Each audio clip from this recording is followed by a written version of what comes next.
Bismillahirrahmanirrahim. Assalamualaikum warahmatullahi wabarakatuh. Alhamdulillahi rabbil alamin. Wassalatu wassalamu ala rasulillahil karimil amin. Nabiyyina Muhammadin wa ala alihi wa sahbihi ajma'in. Wa ba'd. Ilmu tauhid, akidah, ilmu tentang iman memiliki satu pokok yang sangat penting. Dasar, pondasi yang sangat kuat, yang sangat berpengaruh untuk meyakinkan kekuatan iman kita dalam jiwa tanpa keraguan. Dia memiliki 6 simpul, 6 pokok yang dikenal dengan 6 rukun iman, 6 pokok-pokok keimanan yang menyulam kekuatan akidah. Alhamdulillah dari 6 ini 5 telah kita pelajari dan telah masuk kita pada bagian yang kelima, uraian yang kedua. Pada bab kelima ini, simpul yang kelima, yaumul akhir, ada 2 subtopik yang telah kita pelajari, baik di pengantar di bab tentang muqaddimah, pengertian atau korelasi yaumul akhir dengan simpul-simpul sebelumnya. Kemudian kita pelajari juga terkait dengan keadaan-keadaan yang berkelindan dengan yaumul akhir, baik itu keadaan-keadaan yang disifati dengan hal kecil namun juga menentukan akhir kehidupan, yaitu wafatnya setiap hamba yang dikenal dengan as-sughra, dan juga yang terkait dengan keadaan-keadaan besar yang disebut dengan al-kubra. Semuanya terkait dengan kondisi yang berkelindan dengan keadaan atau kondisi yaumul akhir yang ditambahkan tak sebagai sifat karakter atau menunjuk keadaan dikaitkan dengannya sehingga menjadi akhirat. Di pertemuan yang lalu telah sampai kita pada pembacaan kitab, bahkan penyebutan nama-nama terkait situasi dimaksud, dan sebagian ini masih kita pertahankan untuk memberikan satu pengingat sehingga saya tidak perlu menuliskan kembali dan mengulang bahasan ini. Anda tinggal mereview di video yang lalu sampai dengan di titik pembahasan kita terakhir, sehingga hari ini kita bisa meneruskan bahasan kita untuk menyempurnakan pembahasan yang lalu.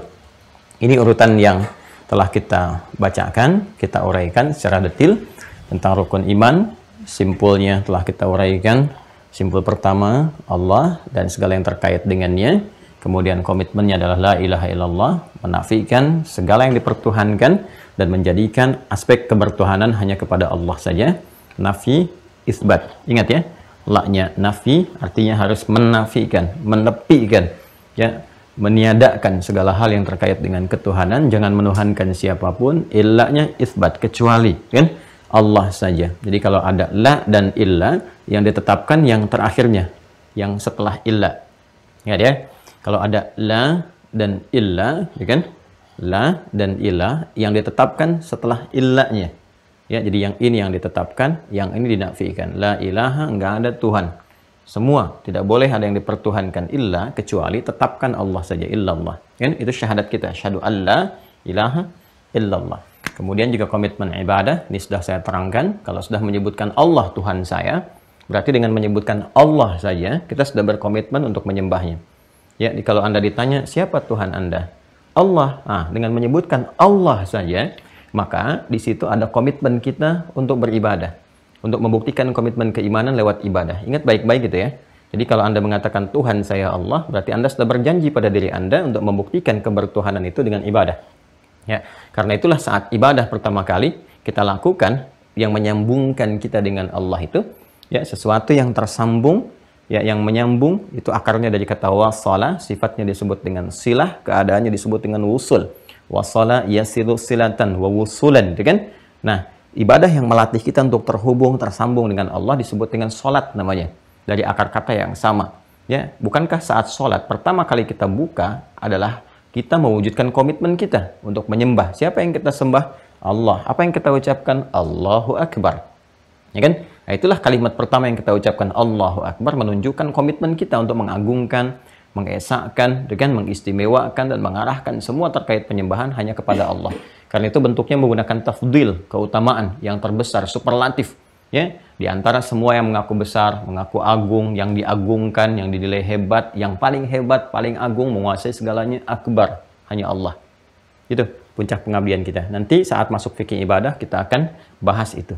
Kemudian Allah menugaskan para malaikat untuk mensupport tugas kita dalam mewujudkan 2 hal ini, memberikan panduan lewat kitab disebut dengan hudan, dan terakhir Al-Quran telah kita tuntaskan, menugaskan para rasul untuk menjelaskan kandungan Al-Quran, ya, yang sebelumnya disebut dengan hudan, nama kitab-kitabnya berbeda-beda. Al-Quran sebagai penyempurna, sebelumnya ada Injil, ada Taurat, dan seterusnya ke atas, ya. Kemudian tugas Rasul terakhir Nabi Muhammad SAW untuk menyempurnakan semua risalah sebelumnya, dikonfirmasi dulu risalah sebelumnya, kan?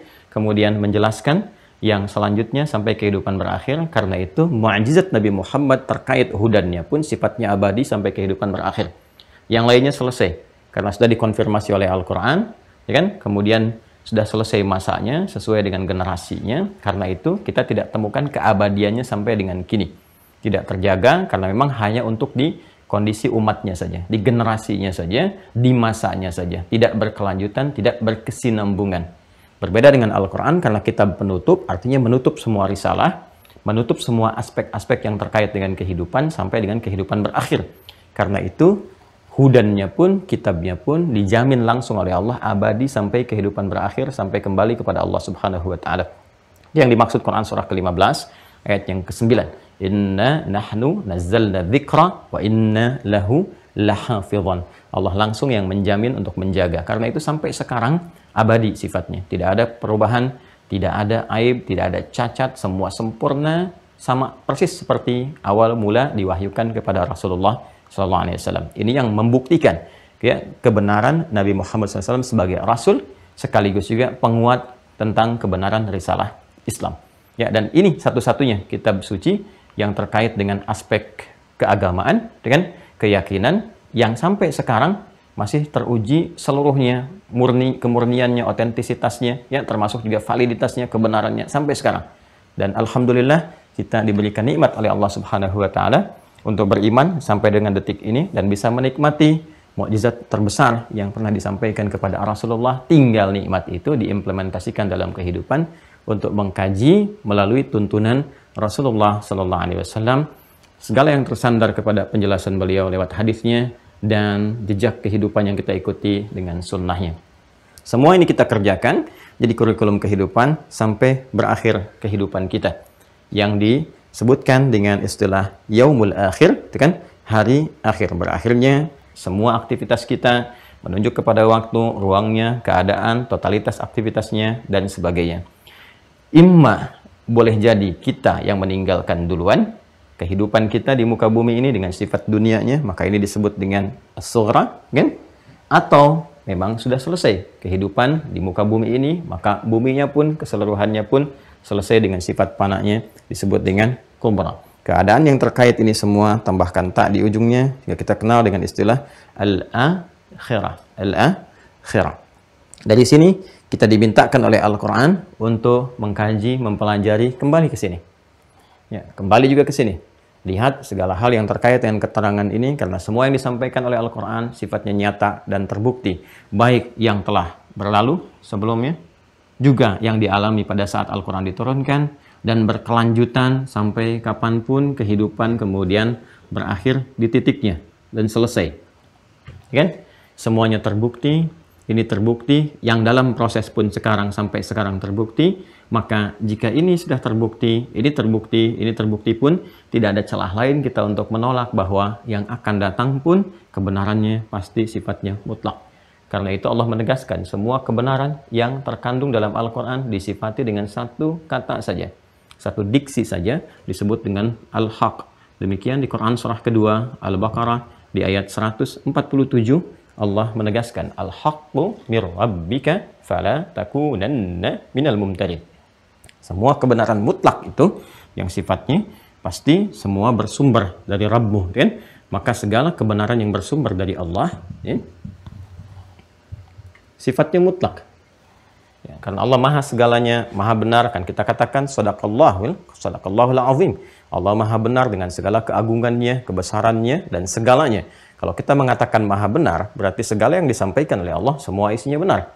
Ya, maka Nabi pun senantiasa ya membuka pernyataan beliau dalam khutbahnya, tausiahnya, seringkali beliau kemudian menegaskan dengan sabdanya, fa inna asdaqal hadithi kitabullah. Kan? Fa inna asdaqa, yang paling benar. Kalau ada klaim, pernyataan dan sebagainya yang kita duga baik, benar, maka yang paling benar di atas semua itu adalah kitabullah. Semua firman-firman Allah Subhanahu wa Ta'ala yang terangkum dalam kitabnya. Dalam hal ini Al-Quran. Ya, maka ini yang dimaksudkan segala ketersambungannya.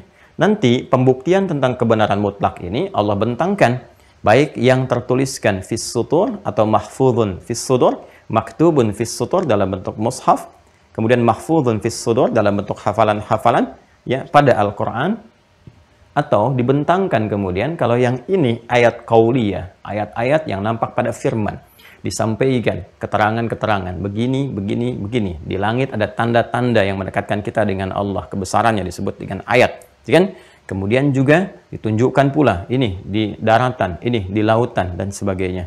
Itu ayat qauliyah disampaikan lewat firman Allah. Pembuktiannya nanti ada ayat kauniyah. Ayat kauniyah yang langsung terkait dengan fenomena alam sebagai pembuktian dari apa yang Allah firmankan. Bisa pada diri kita sendiri. Semisal Allah menjelaskan tentang proses berkehidupan, kejadian di alam rahim, tentang bagaimana tanda-tanda yang membedakan satu manusia ke manusia yang lainnya ada di bagian telapak tangannya misalnya, tentang bagian mata, tentang bagian lisan dengan fungsinya sampai dengan ke ujung kakinya. Semua firman ini nanti dibuktikan lewat ayat kauniyah. Kejadian-kejadian yang tampak, riset-riset yang menyertai. Karena itu nanti ada trigger, stimulus dalam Al-Quran untuk kita meriset. Ya, bahkan segalanya termasuk yang di langit, di bumi, inna fi khalqis samawati wal ardi ikhtilafil laili wan nahari la ayatil liulil albab. Riset yang di langit, riset yang di bumi, kemudian bahkan di hewan, afala yanzuruna ilal ibili kaifa khuliqat, kan? Afala yatadabbaruna al-Qur'an la'allakum tatafakkarun, la'allakum tatadzakkarun, supaya kita berpikir jadi lebih cerdas meriset. Apa semua tujuan itu? Maka disampaikan di Quran surah ke-41 Fussilat ayat ke-53. Sanurihim ayatina, maka kami akan tampakkan untuk memperjelas ayatina, segala tanda-tanda yang mendekatkan hamba kepada Allah dengan menampilkan segala keagungannya, ta'zimun nafsi li ta'zimi sya'ni, kan? Fil afaqi, di semesta ini, ayat kauniyah, wa fi anfusihim, sampai di dalam diri mereka sendiri, pada diri kita, di semesta, bahkan diri kita sendiri, ya kan? Sanurihim ayatina fil afaqi wa fi anfusihim hatta yatabayyana lahum annahul haq, sampai mereka menyadari bahwa segala yang terkandung dalam Al-Quran itu semua mutlak kebenarannya. Jadi Allah ingin menegaskan ayatul kauni tufassiru ayatul qaul. Ya, ayat-ayat di semesta ini yang Allah tunjukkan secara langsung yang menunjuk pada kebesarannya. Bahkan riset-riset pun dilakukan oleh orang yang belum beriman. Ya kan? Oleh orang yang belum beriman, non-muslim meriset, dan risetnya berkesesuaian dengan apa yang difirmankan Allah dalam Al-Quran. Tentang di semesta, tentang kisah sejarah, tentang ditemukannya ini dan itu, tentang Fir'aun diangkat menjadi mumi dan sebagainya, semua berkesesuaian dengan apa yang difirmankan.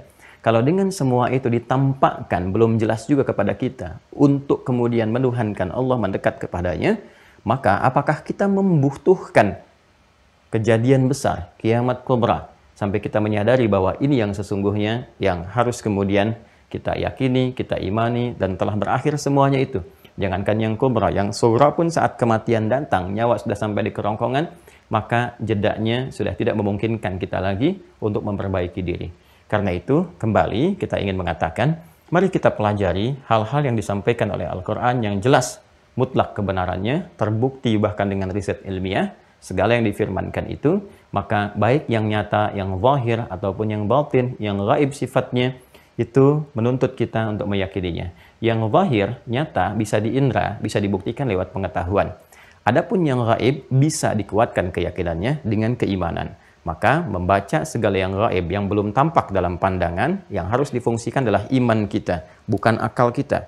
Akal mencerna yang diilmui ketika menjadi sebuah pengetahuan. Dari data yang masuk menjadi informasi, berubah jadi pengetahuan, itu yang bisa dicerna oleh akal dengan segala keterbatasannya. Karena itu akal hanya bisa merasionalisasikan berbagai hal jika telah masuk ke dalamnya perangkat-perangkat yang bersumber dari data, informasi, pengetahuan.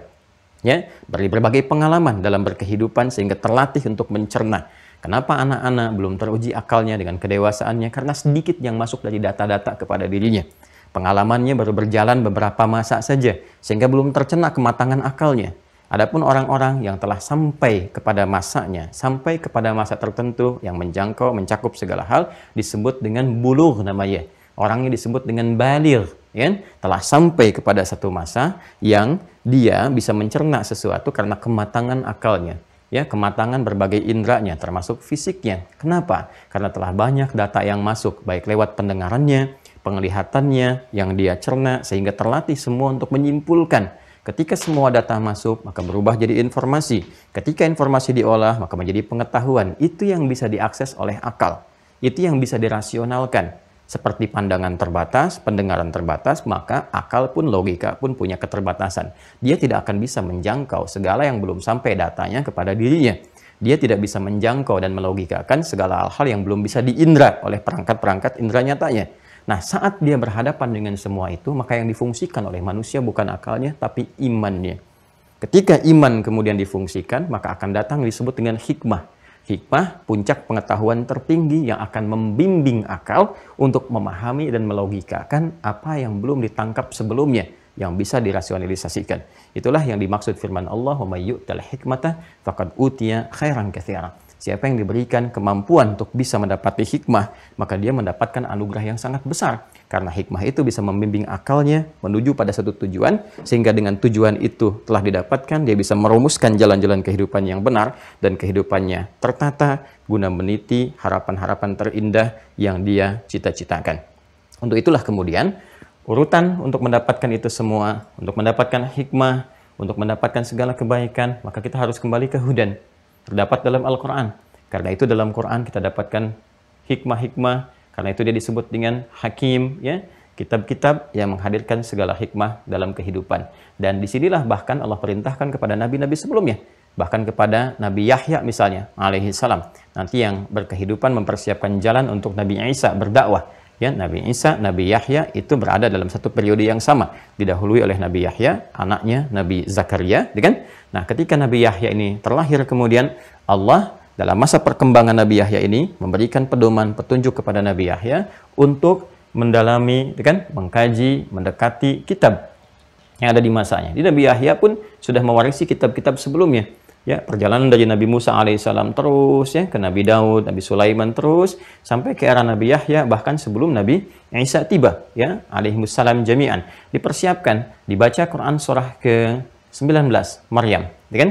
Kalau kita dapati dari ayat yang ke-11 sampai dengan ke-15-nya, di antara sekat itu kita akan dapati satu yang sangat indah. Ya, kalau dari ayat pertama sampai teruskan ke ayat 15, periodenya akan menerangkan tentang bagaimana Nabi Zakaria berdoa, khusyuknya sampai lahir Yahya. Ketika Yahya lahir, perhatikan kalimatnya. Ya Yahya, khudhil kitaba biquwah. Khudhil kitaba biquwah. Hei Yahya, ambillah, pegang, dalami, pedomani kitab itu. Tentu kitab sesuai dengan di masanya.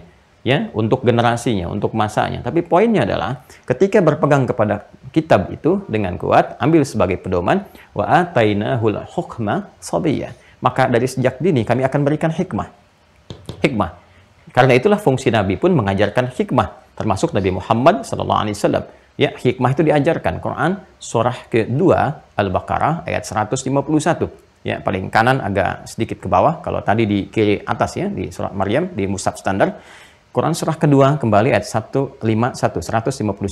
Kama arsalna fikum rasulan minkum yatlu alaikum ayatina wa yuzakkikum wa yuallimukumul kitaba wal hikmah wa yuallimukum ma lam takunu ta'lamun. Kan? Jadi di dalam kitab ini ada hikmah. Hikmah puncak pengetahuan tertinggi. Kalau bisa kita dapatkan, ada akselerasi untuk mendapatkan pengetahuan yang lain sekaligus menangkap aspek-aspek yang ditampilkan dari informasi yang menuntut keimanan kita untuk meyakininya. Di antara itu semua, pembahasannya akan terkait berkelindan dengan keadaan tentang yaumul akhir. Ya, keadaan-keadaan khususnya yang terkait dengan hal yang kubra, hal-hal dahsyatnya, hal-hal besarnya, yang itu mutlak kita harus yakini dengan sebenar-benarnya, sekuat-kuatnya. Karena itulah segala yang terkait dengan yaumul akhir menuntut keimanan kita dikuatkan dan selalu disandingkan dengan keimanan kita kepada Allah pada umumnya dalam uraian ayat-ayat Al-Quran seperti yang kita bacakan di pertemuan yang lalu. Dari mulai Al-Baqarah ayat yang ke-8, minan nasi may yaqulu amana billahi wal yaumul akhir. Keimanan kepada Allah disandingkan dengan yaumul akhir. Al-Baqarah ayat 62 itu kan, innal ladzina amanu wal ladzina hadu wan nasara was sabiina. Kan man amana billahi wal yaumil akhir.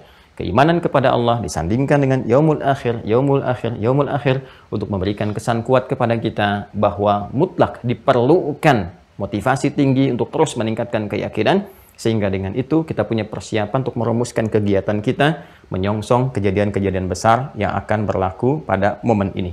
Kejadiannya kemudian dikaitkan dengan sifat karakter ditambah dengan ta, maka disebut dengan akhirah. Karena itu ketika berbicara tentang akhirah, firman Allah langsung memberikan satu diksi yang kuat, merubah kata iman menjadi yakin supaya tidak ambigu dalam pemahaman kita. Al-Baqarah, Quran surah kedua ayat keempat. Di akhir ayatnya, wabil akhirati hum yuqinun.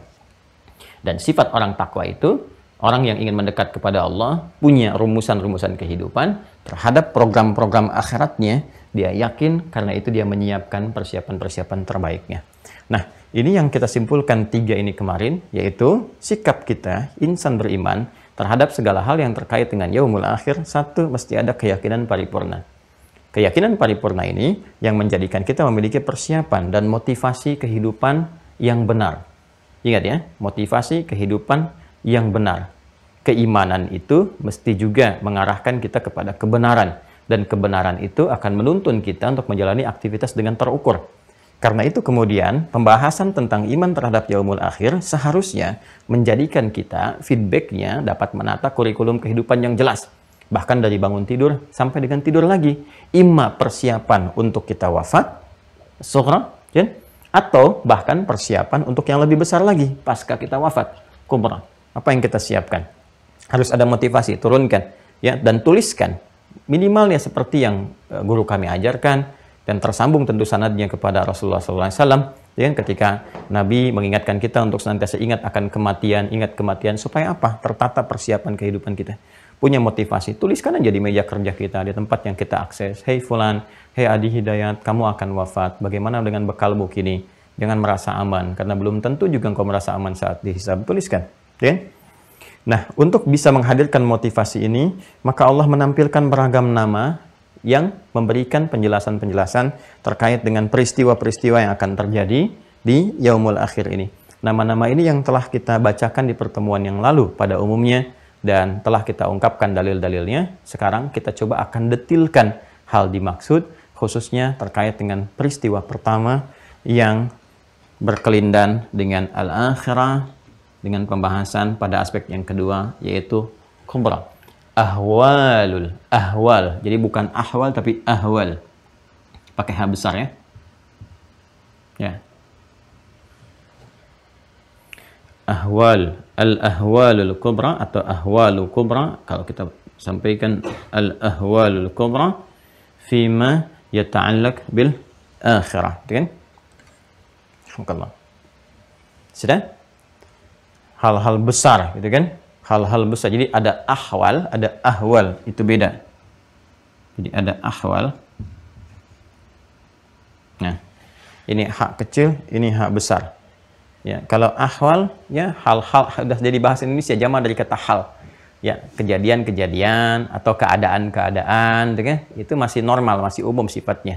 Kaifa haluka? Bagaimana keadaanmu? Ya, biasa saja gitu kan? Alhamdulillah nabi khair, kan? Alhamdulillah saya baik-baik saja, ya. Alhamdulillah Allah uji sedikit lah, ya, hal-hal yang insya Allah menguatkan diri saya gitu kan, itu hal. Tapi kalau udah ada hak besar, haul, ya, ahwal, ini sudah sesuatu yang menggoncang, ya, menggoncang, ada huru-hara di dalamnya, ya kan? Di dalamnya ada perpaduan dari kegelisahan, menyatu antara gelisah dengan takut, gitu kan? Dan sebagainya. Jadi pakai ahwal. Ya, ini penting sekali memahami perbedaan huruf-huruf dalam pengucapan karena akan sangat berpengaruh kepada makna. Hurrah dengan hurrah itu beda. Hurrah itu bebas namanya, bebas, lepas. Hurrah itu kucing liar. Hurratun pakai hak. Kenapa kucing liar disebut dengan hak besar ya? Hurrah karena memang dia lebih lepas, lebih bebas di alamnya, tapi menggunakan hak besar. Ya, hurrah. Kucing kecil disebut Hurairah, kan? Makanya kita dapatkan nama Abu Hurairah karena sahabat mulia ini yaitu Abdurrahman bin Sakhr sangat menyayangi binatang sebagai implementasi dari ajaran-ajaran Nabi sallallahu alaihi wasallam untuk memuliakan makhluk-makhluk Allah. Di situ dia merawat anak kucing kecil disebut dengan Hurairah, dan sangat luar biasa, disuapi, dilindungi, diselimuti, disayang, dimasukkan jubah sehingga dikenal dengan Abu Hurairah. Nah, ahwalul kubra, apa saja hal-hal terkait dengan fenomena-fenomena yang besar yang menghadirkan kegelisahan, ketakutan, kedahsyatan. Ya orang kecil aja orang udah gelisah kok. Ya, Ya, hal yang terkait dengan kematian aja kan, bagi sementara orang yang tidak siap, dia nggak akan tenang. Sikap gelisah itu kan tidak siap itu karena nggak ada bekal kan. Karena itu orang-orang yang tidak siap dengan kematian, sebetulnya menyadari dirinya sendiri itu belum cukup bekal. Kalau sudah punya cukup bekal, biasa saja gitu. Alhamdulillah, kapan saja pulang, kapan saja waktunya pulang, ya pulang. Bahkan ada di antara sebagian hamba yang sudah menanti, ya Allah, sudah rindu kapan pulang ya, ya Allah, kapan pulang. Ada yang begitu. Ada yang begitu, kan? Nah, jadi menunggu ajal, dia teruskan aja, terus beribadah dengan kerinduan yang sangat luar biasa. Orang-orang yang tidak siap dengan kematian, ya itu biasanya kurang bekal. Ya, akhirat kan lawannya dunia. Akhirat, lawannya itu dunia. Walal akhiratu khairul laka minal ula, gitu kan? Akhirat lebih baik daripada yang pertama, yaitu dunia. Jadi artinya apa? Kepulangan, kematian, ini kan jadi pintu gerbang untuk memasuki alam akhirat. Yang dimensinya berbeda, bekalnya pun berbeda. Jadi kalau ke akhirat, jadi harus nyari bekal akhirat, bukan bekal dunia. Kan sudah meninggalkan dunia. Masa ke akhirat bawa bekal dunia kan tidak nyambung. Karena dunia ditinggalkan, nggak akan bisa dibawa ke bekal akhirat. Alamnya tidak sama. Kan? Karena itu, sederhana memahaminya begini. Orang-orang yang siap dengan kematian untuk pindah ke gerbang akhirat, kan? Ke alam yang berbeda, artinya dia memang sudah punya bekal yang siap untuk pulang, cukup bekalnya. Alhamdulillah dia siap untuk pulang. Ya, orang-orang yang tidak siap dengan ini, sederhananya apa? Masih terkait dengan dunia. Jadi pengertian terbaliknya saja. Kalau orang tidak siap dengan kematian, pintu gerbang akhirat, ya untuk pulang ke sini, dan merasa dia kurang cukup bekal, artinya apa? Kehidupannya masih dilekatkan pada dunia ini. Tapi yang paling aneh, ironisnya, dia mengerti dunia itu kan fana. Selesai dan dia akan meninggal. Seharusnya logika ini logika sekali. Balik lagi deh. Banyak orang yang ingin melogikakan, merasionalitaskan, tapi pada aspek-aspek yang terkait dengan kehidupannya yang abadi, esensi dan substansi tugasnya saat ada di dunia, dia nggak bisa menjangkau itu. Ada yang salah itu, karena ilmu yang dipakai ilmu dunia terus. Dunia kan nyari materi, nyari kedudukan, nyari jabatan, nyari popularitas, ke situ semua. Mata'ul hayati dunia kan gurur semua tuh. Ya segala fata morgana gitu. Disebut fata morgana itu kan karena hilang. Ya, ini fata morgana, datang ke situ hilang, terlihat dari jauh saja. Ya, dunia begitu. Anda ikuti, misalkan, atau ada yang ingin mengikuti, pada akhirnya hilang. Fana kan sifatnya. Fana itu kan rusak, hilang, habis. Dengan apa? Dengan kematian. Selesai. Ya, jadi orang-orang yang selalu terpaut dengan dunia, dia merasa bekalnya nggak cukup untuk pulang. Karena itu dia nggak siap pulang. Ya, pengertian terbaliknya, orang-orang yang tidak siap dengan kematian adalah orang-orang yang hidupnya masih ditambatkan di sini, di kehidupan dunia. Nah, orang yang terkena sifat-sifat semacam ini yang disebut oleh Nabi Shallallahu Alaihi Wasallam dengan nama wahan namanya, al-wahnu. Di hadis Nabi yang sangat viral itu, sangat populer. Ya, atadruna muflis, orang yang bangkrut ya, karena nanti itu tutup antara dosa dengan pahala, kaitan dengan ini. Sedangkan wahan nanti ada satu hadis yang sangat populer. Ya, ketika Nabi SAW mengonfirmasi kepada para sahabat, maka yushaku antada alaikumul umam kama tada al-akalatu ala qas'atiha. Akan tiba satu masa kan umat Islam itu ya dipermainkan ringan sekali, terombang-ambing ya, terombang-ambing seperti para semut-semut atau binatang-binatang memperebutkan gula-gula gitu. Sangat diperebutkan. Ya, kondisinya sangat lemah dan sebagainya. Qila amin qillatin bina yawma idzin ya Rasulullah, dikatakan kepada Nabi, dikonfirmasi, apakah kita jumlahnya sedikit pada saat itu? Ya, kata Nabi SAW, tidak. Ya, tidak, kalian jumlah bal antum yawma idzin katsir, tapi jumlah kalian banyak. Bima makna wa sadaqa Rasulullah SAW, bal antum yawma idzin katsir walakinnakum gutsaun ka gutsa'is sail. Ya, kalian banyak, padahal jumlahnya itu banyak. Ya, kuantitasnya luar biasa, tapi kalian terombang-ambing. Ya, seperti buih di lautan, diombang-ambingkan ombak, diterpakan ke karang, dikerjain sedikit, ya diam aja, dikuasain macam-macam, paling keluar protes-protes sedikit, diam lagi gitu kan. Ya, dan sebagainya. Sudah diombang-ambingkan aja. Ya, kemudian tunza'ul mahabbatu min qulubi aduwikum wa yaj'alu fi qulubikumul wahn. Ya. Jadi wibawa, sifat hormat, segan yang tadinya ada, gitu kan? Di orang-orang yang kontra terhadap Islam tadinya wah, sangat hormat kepada Islam itu. Berwibawa, disebutkan Islam saja udah luar biasa gitu kan. Nanti Anda kalau lihat sejarah lah di masa lalu itu, bagaimana kebenaran, kebaikan, kemuliaan yang dibawa oleh Islam itu menggentarkan semua hal yang bahkan ya antipati terhadap nilai-nilai keislaman itu gentar kalau udah disebutkan dan sebagainya. Karena orang-orang yang anti dengan kebenaran, begitu kebenaran itu tiba kan takut gitu kan dan sebagainya. Nah, ini sesuatu yang sangat luar biasa. Lalu itu dicabut sehingga dianggap biasa. Orang Islam dianggap biasa. Ya, kemudian ya agamanya banyak dipermainkan dan sebagainya. Karena kenapa? Ternyata di antaranya adalah sebabnya di orang Islam sendiri, beberapa di antara mereka itu terjangkit penyakit wahan. Apa itu wahan? Hubbud dunya wa karahiyatul maut. Ya, tidak siap untuk kembali kepada Allah karena merasa belum punya bekal. Karena kenapa? Tertambat dengan dunia. Ya, bahasa terjemahan paling gampangnya, banyak masa saat orang-orang Islam itu rebutan dunia. Orientasinya hanya untuk rebutan kedudukan, kan? Dibawanya ke arah situ. Untuk materi, ngajar orientasinya materi, kan? Orientasinya cuma cari amplop, cari popularitas, cari jamaah, cari macam-macam, ribut antar sesama, di internalnya ada begitu. Terbukti nggak saat ini? Terbukti hadis Nabi. Kalau terbukti, artinya harus evaluasi diri, kembali menjalin persatuan dan kesatuan, gitu kan? Hadirkan kembali kebersamaan, kekuatan, ngaji lagi yang benar, hadirkan persaudaraan, bangun tempat di mana kita tinggal, makmurkan negerinya, tampilkan akhlaknya, kemuliaannya, baru izzah itu akan muncul, gitu kan? Nah, ini sebetulnya langkah antisipatif, bukan untuk dilihat, oh nyata sekarang, lalu menghukumi segala sesuatu, menuduh kanan kiri, tidak. Ini langkah antisipatif supaya kita tidak masuk ke dalamnya. Baik secara personal ataupun komunal. Secara personal, jangan ada setiap person dari muslim itu terjebak tambatan dirinya, hati dan cintanya kepada dunia. Sehingga kalau terjebak di sini, dia nggak siap untuk pulang. Ya, silakan cek aja orang yang sudah senang di satu tempat, kemudian berat untuk pindah ke tempat lain, gitu kan? Nah, dan ini persoalannya, ini fana, habis, fata morgana saja. Sehingga ketika ditempatkan ke yang abadi, dia nggak siap, ketakutan dan sebagainya. Ini bagian pertama sebenarnya kita untuk menyiapkan. Nanti ditimbang nih, kalau banyak jeleknya dibandingkan dengan baiknya, termasuk nanti keburukan dunia yang merusak itu, yang menghilangkan pahala amal. Yang tadi saya sebutkan di awal tentang hadis muflis, orang bangkrut, ya dia juga sempat sholat, sempat puasa, tapi habis karena tautan dunia ini. Ya, sibuk dengan celaan, sibuk dengan hujatan, sibuk dengan perkelahian, bahkan ada yang menumpahkan darah. Atadruna al-muflis, ya qalu al-muflisu fina ma la dirham lahu wa la mata'. Kata Rasulullah, al-muflisu min ummati, ya kan? Ya, orang bangkrut dari yang mengaku umatku itu ya'ti yaumal qiyamati bi sholatin wa zakatin wa siyamin, datang di hari kiamat pernah salat, pernah puasa, pernah zakat, ya kan? Wa ya'ti qad syatama hadza wa qadhafa hadza wa daraba hadza, ya wa akala hadza wa safaka dama hadza. Tapi sayang, dia juga gemar untuk mencela, gemar berselisih, gemar saling menuduh, gemar kemudian memakan tanpa yang hak, ya korupsi, ada yang mencuri dan sebagainya, wa safaka dama hadza, bahkan ada yang saling menumpahkan darah. Dan membawa nilai-nilai agama di dalamnya, dilekatkan. Nyata kan sekarang? Ya kan? Di antara peristiwa itu, nanti akan ditimbang tuh, khadha hadha min hasanati wa hadha min hasanati. Ini kebaikannya, dia sholat saat di dunia kelihatan. Tapi karena tertambat dengan dunia, karena mencari dunia, bersaing dengan materi, ya, di sini saling menuduh, saling menyingkirkan, menyungkurkan, hanya untuk jabatan, kedudukan, harta benda, dan sebagainya. Maka ini mereduksi pahala-pahala kebaikan. Maka sholatnya nanti akan menutupi misalnya tuduhannya, puasanya akan menutupi hoaxnya, gitu kan? Hajinya akan menutupi sifat zalimnya. Ketika habis fa'in faniyat hasanatuhu, habis semua bekal baik, tersisa keburukan aspek dunia ini.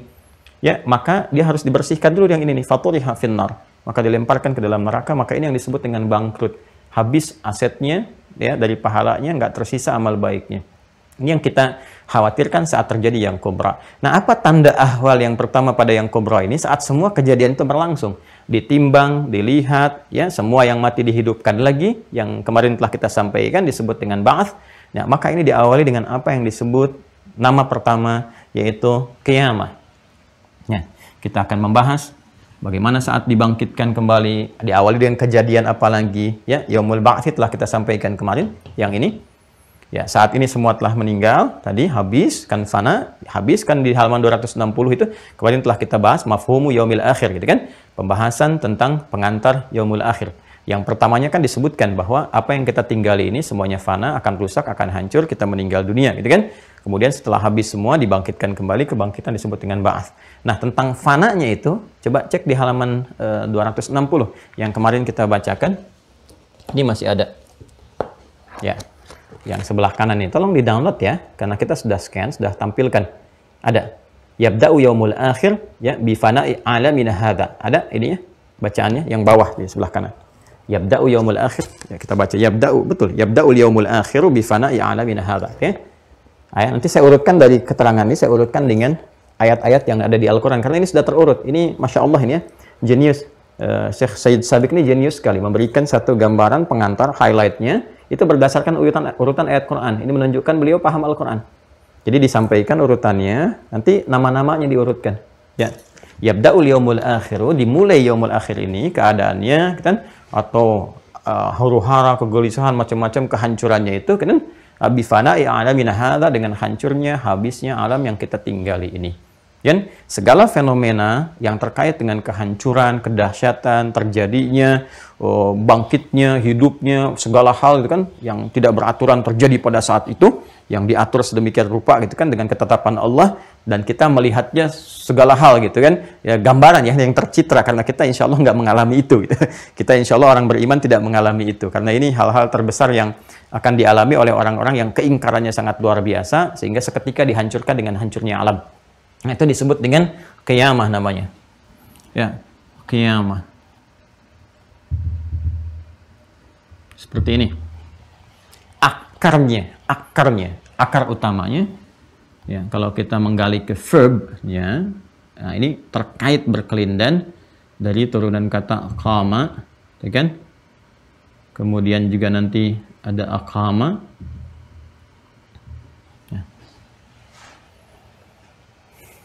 Kalau qama yaqumu, aqama yuqimu, ya kan? Dari sini nanti aqama ada yuqimu, ini yuqimu. Nanti saya terangkan itu teman-teman, ada korelasinya ya. Kita mulai dengan pendekatan linguistik untuk mengetahui, nanti kita turunkan ke dalil. Ini yaqumu. Jelas ya? Di sini nanti ada iqamah. Ini ada qamah. Kan? Sudah? Turunan-turunan ini nanti melahirkan qawam, takwim. Jadi qawwama yuqawwimu, takwim, turunan-turunannya. Itu kan? Ini nanti menurunkan yuqimun, muqimun, dan ini ada iqamah, muqimun. Itu kan? Dan seterusnya. Perhatikan, ini tasrif yang saya lompati untuk memudahkan. Ini aqama yuqimu iqamatan. Ya, nanti ada muqimun. Terus fahuwa maqamun, itu kan? Muqamun. Kemudian maqamun uqima yuqamu. Ya. Lihat sini baik-baik ya. Pelan-pelan teman-teman sekalian. Kata qiyamah asalnya ya, asal kata yang paling dasarnya dari kata qama. Ya, qama itu artinya sesuatu yang pertama tegak berdiri dengan lurus ya, dengan baik, yang siap melakukan suatu gerakan. Jadi segala hal yang siap dengan aktivitas gitu kan, tegak, yang lurus kan. Jadi keadaan seperti ini itu disebut dengan qama, kata kerjanya. Qiyam, jadi kan keadaannya. Qiyam. Jadi kalau orang Arab bilang qiyaman, artinya berdiri tegak, lurus, sempurna. Ya, badan sempurna, tidak miring kanan, miring kiri gitu kan. Kemudian lurus, kaki terbuka sedikit dengan keseimbangan. Segala berjalan yang seimbang seperti ini qiyam. Kalau di bentuk fisiknya yang sempurna, baik, sehingga dengan kebaikan itu dia siap melakukan aktivitas sesuai dengan maslahat hidupnya. Ya, tegak, sempurna. Jadi keadaan yang sempurna, yang tegak, siap beraktivitas dengan baik, itu disebut dengan takwim namanya. Ya, takwim, qawwama yuqawwimu takwiman. Jadi meluruskan sesuatu, menyempurnakan, menegakkan sehingga siap untuk digunakan dalam segala hal, kan? Kemudian kalau kepenciptaan nanti disebut dengan takwin. Jadi ada takwin, ada takwim, ya. Kawwana yukawwinu takwidan. Kalau penyiapannya disebut dengan takwiman. Kemudian teman-teman sekalian, dari sini kita temukan misalnya di surat At-Tin, ya. Surat At-Tin kalau kita baca, ya, wattini wazaitun watturi sinin wa hadzal baladil amin laqad khalaqnal insana fi ahsani taqwim. Jelas ya?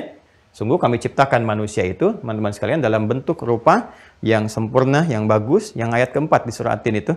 Ya, bentuk sempurna, yang bagus, yang baik, yang dengan itu dia siap untuk beraktivitas. Ya kan? Ini, surah At-Tin, teman-teman sekalian, surah 95 ya, di ayat yang keempat. Nah, kemudian, teruskan, qawam juga akan terbawa dengan tegak itu, beraktivitas itu dia bawa.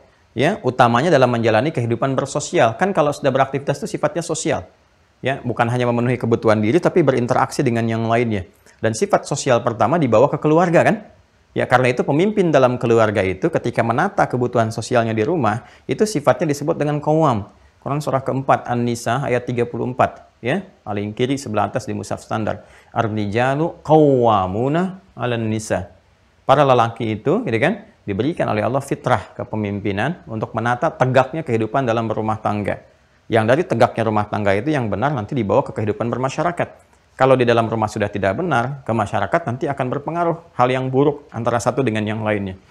Ya, jadi secara pribadi dia takwim sempurna, kemudian menata sosial pun ada sifat-sifat qawam yang di sini ditata aktivitasnya dengan baik.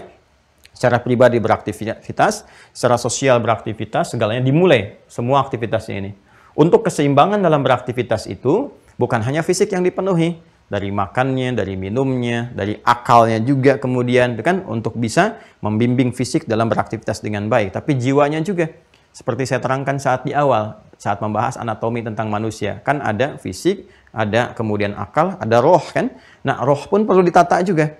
Ya, seperti fisiknya tegak, rohnya pun harus tegak juga. Seperti fisiknya siap beraktivitas dengan sempurna, rohnya pun harus sempurna. Kenapa? Karena kesempurnaan roh ini akan membimbing fisik tegak beraktivitas. Nggak mungkin bisa tegak begini kalau rohnya itu lemah. Kalau roh tidak ada, fisik nggak akan tegak. Akal pun nggak akan tegak. Karena itu rohnya harus sempurna, harus baik. Ya, karena itulah penegakan roh itu dinaikkan statusnya dari sekedar qama menjadi aqama, ditambah. Ziyadatul mabna tadullu ala ziyadatil ma'na. Menambahnya satu bangunan huruf, satu kalimat akan memberikan kesan makna yang lebih luas. Karena itu ketika Allah kemudian mensupport kebutuhan roh untuk menegakkannya, maka kalimatnya dirubah dari sekedar qama menjadi aqama untuk memberikan kesan bahwa roh punya fungsi yang lebih kuat dibandingkan dengan fisik. Roh akan memengaruhi keadaan fisik, roh yang menggerakkan fisik. Karena itu support kebutuhan roh, penggeraknya menggunakan derivasi kata aqama dibandingkan dengan qama atau qawwama dari situ, ya. Nah, maka teman-teman sekalian, di sini turunan kata aqama yuqimu, jamaknya yuqimun, kan orang-orangnya muqimun disupportkan untuk mensupport segala kebutuhan roh. Contoh kebutuhan roh itu semua kan terakumulasi pada ibadah. Ibadah pertama yang mensupport roh itu kan sholat. Karena itu perintah-perintah sholat itu mendapatkan turunan dari kata ini untuk mensupport tegaknya itu dilakukan. Perhatikan, ketika menyebutkan perintah sholat atau keadaan terkait sholat itu seringkali didahului dengan verb, kata kerja fi'il. Turunan daripada ini menggunakan bentuk aqamah, aqama yuqimu. Kalimat sholat pertama disebutkan di Al-Baqarah ayat yang ketiga. Alladzina yu'minuna bil ghaibi wa yuqimunas shalah. Ini untuk jama, yuqimunas shalah.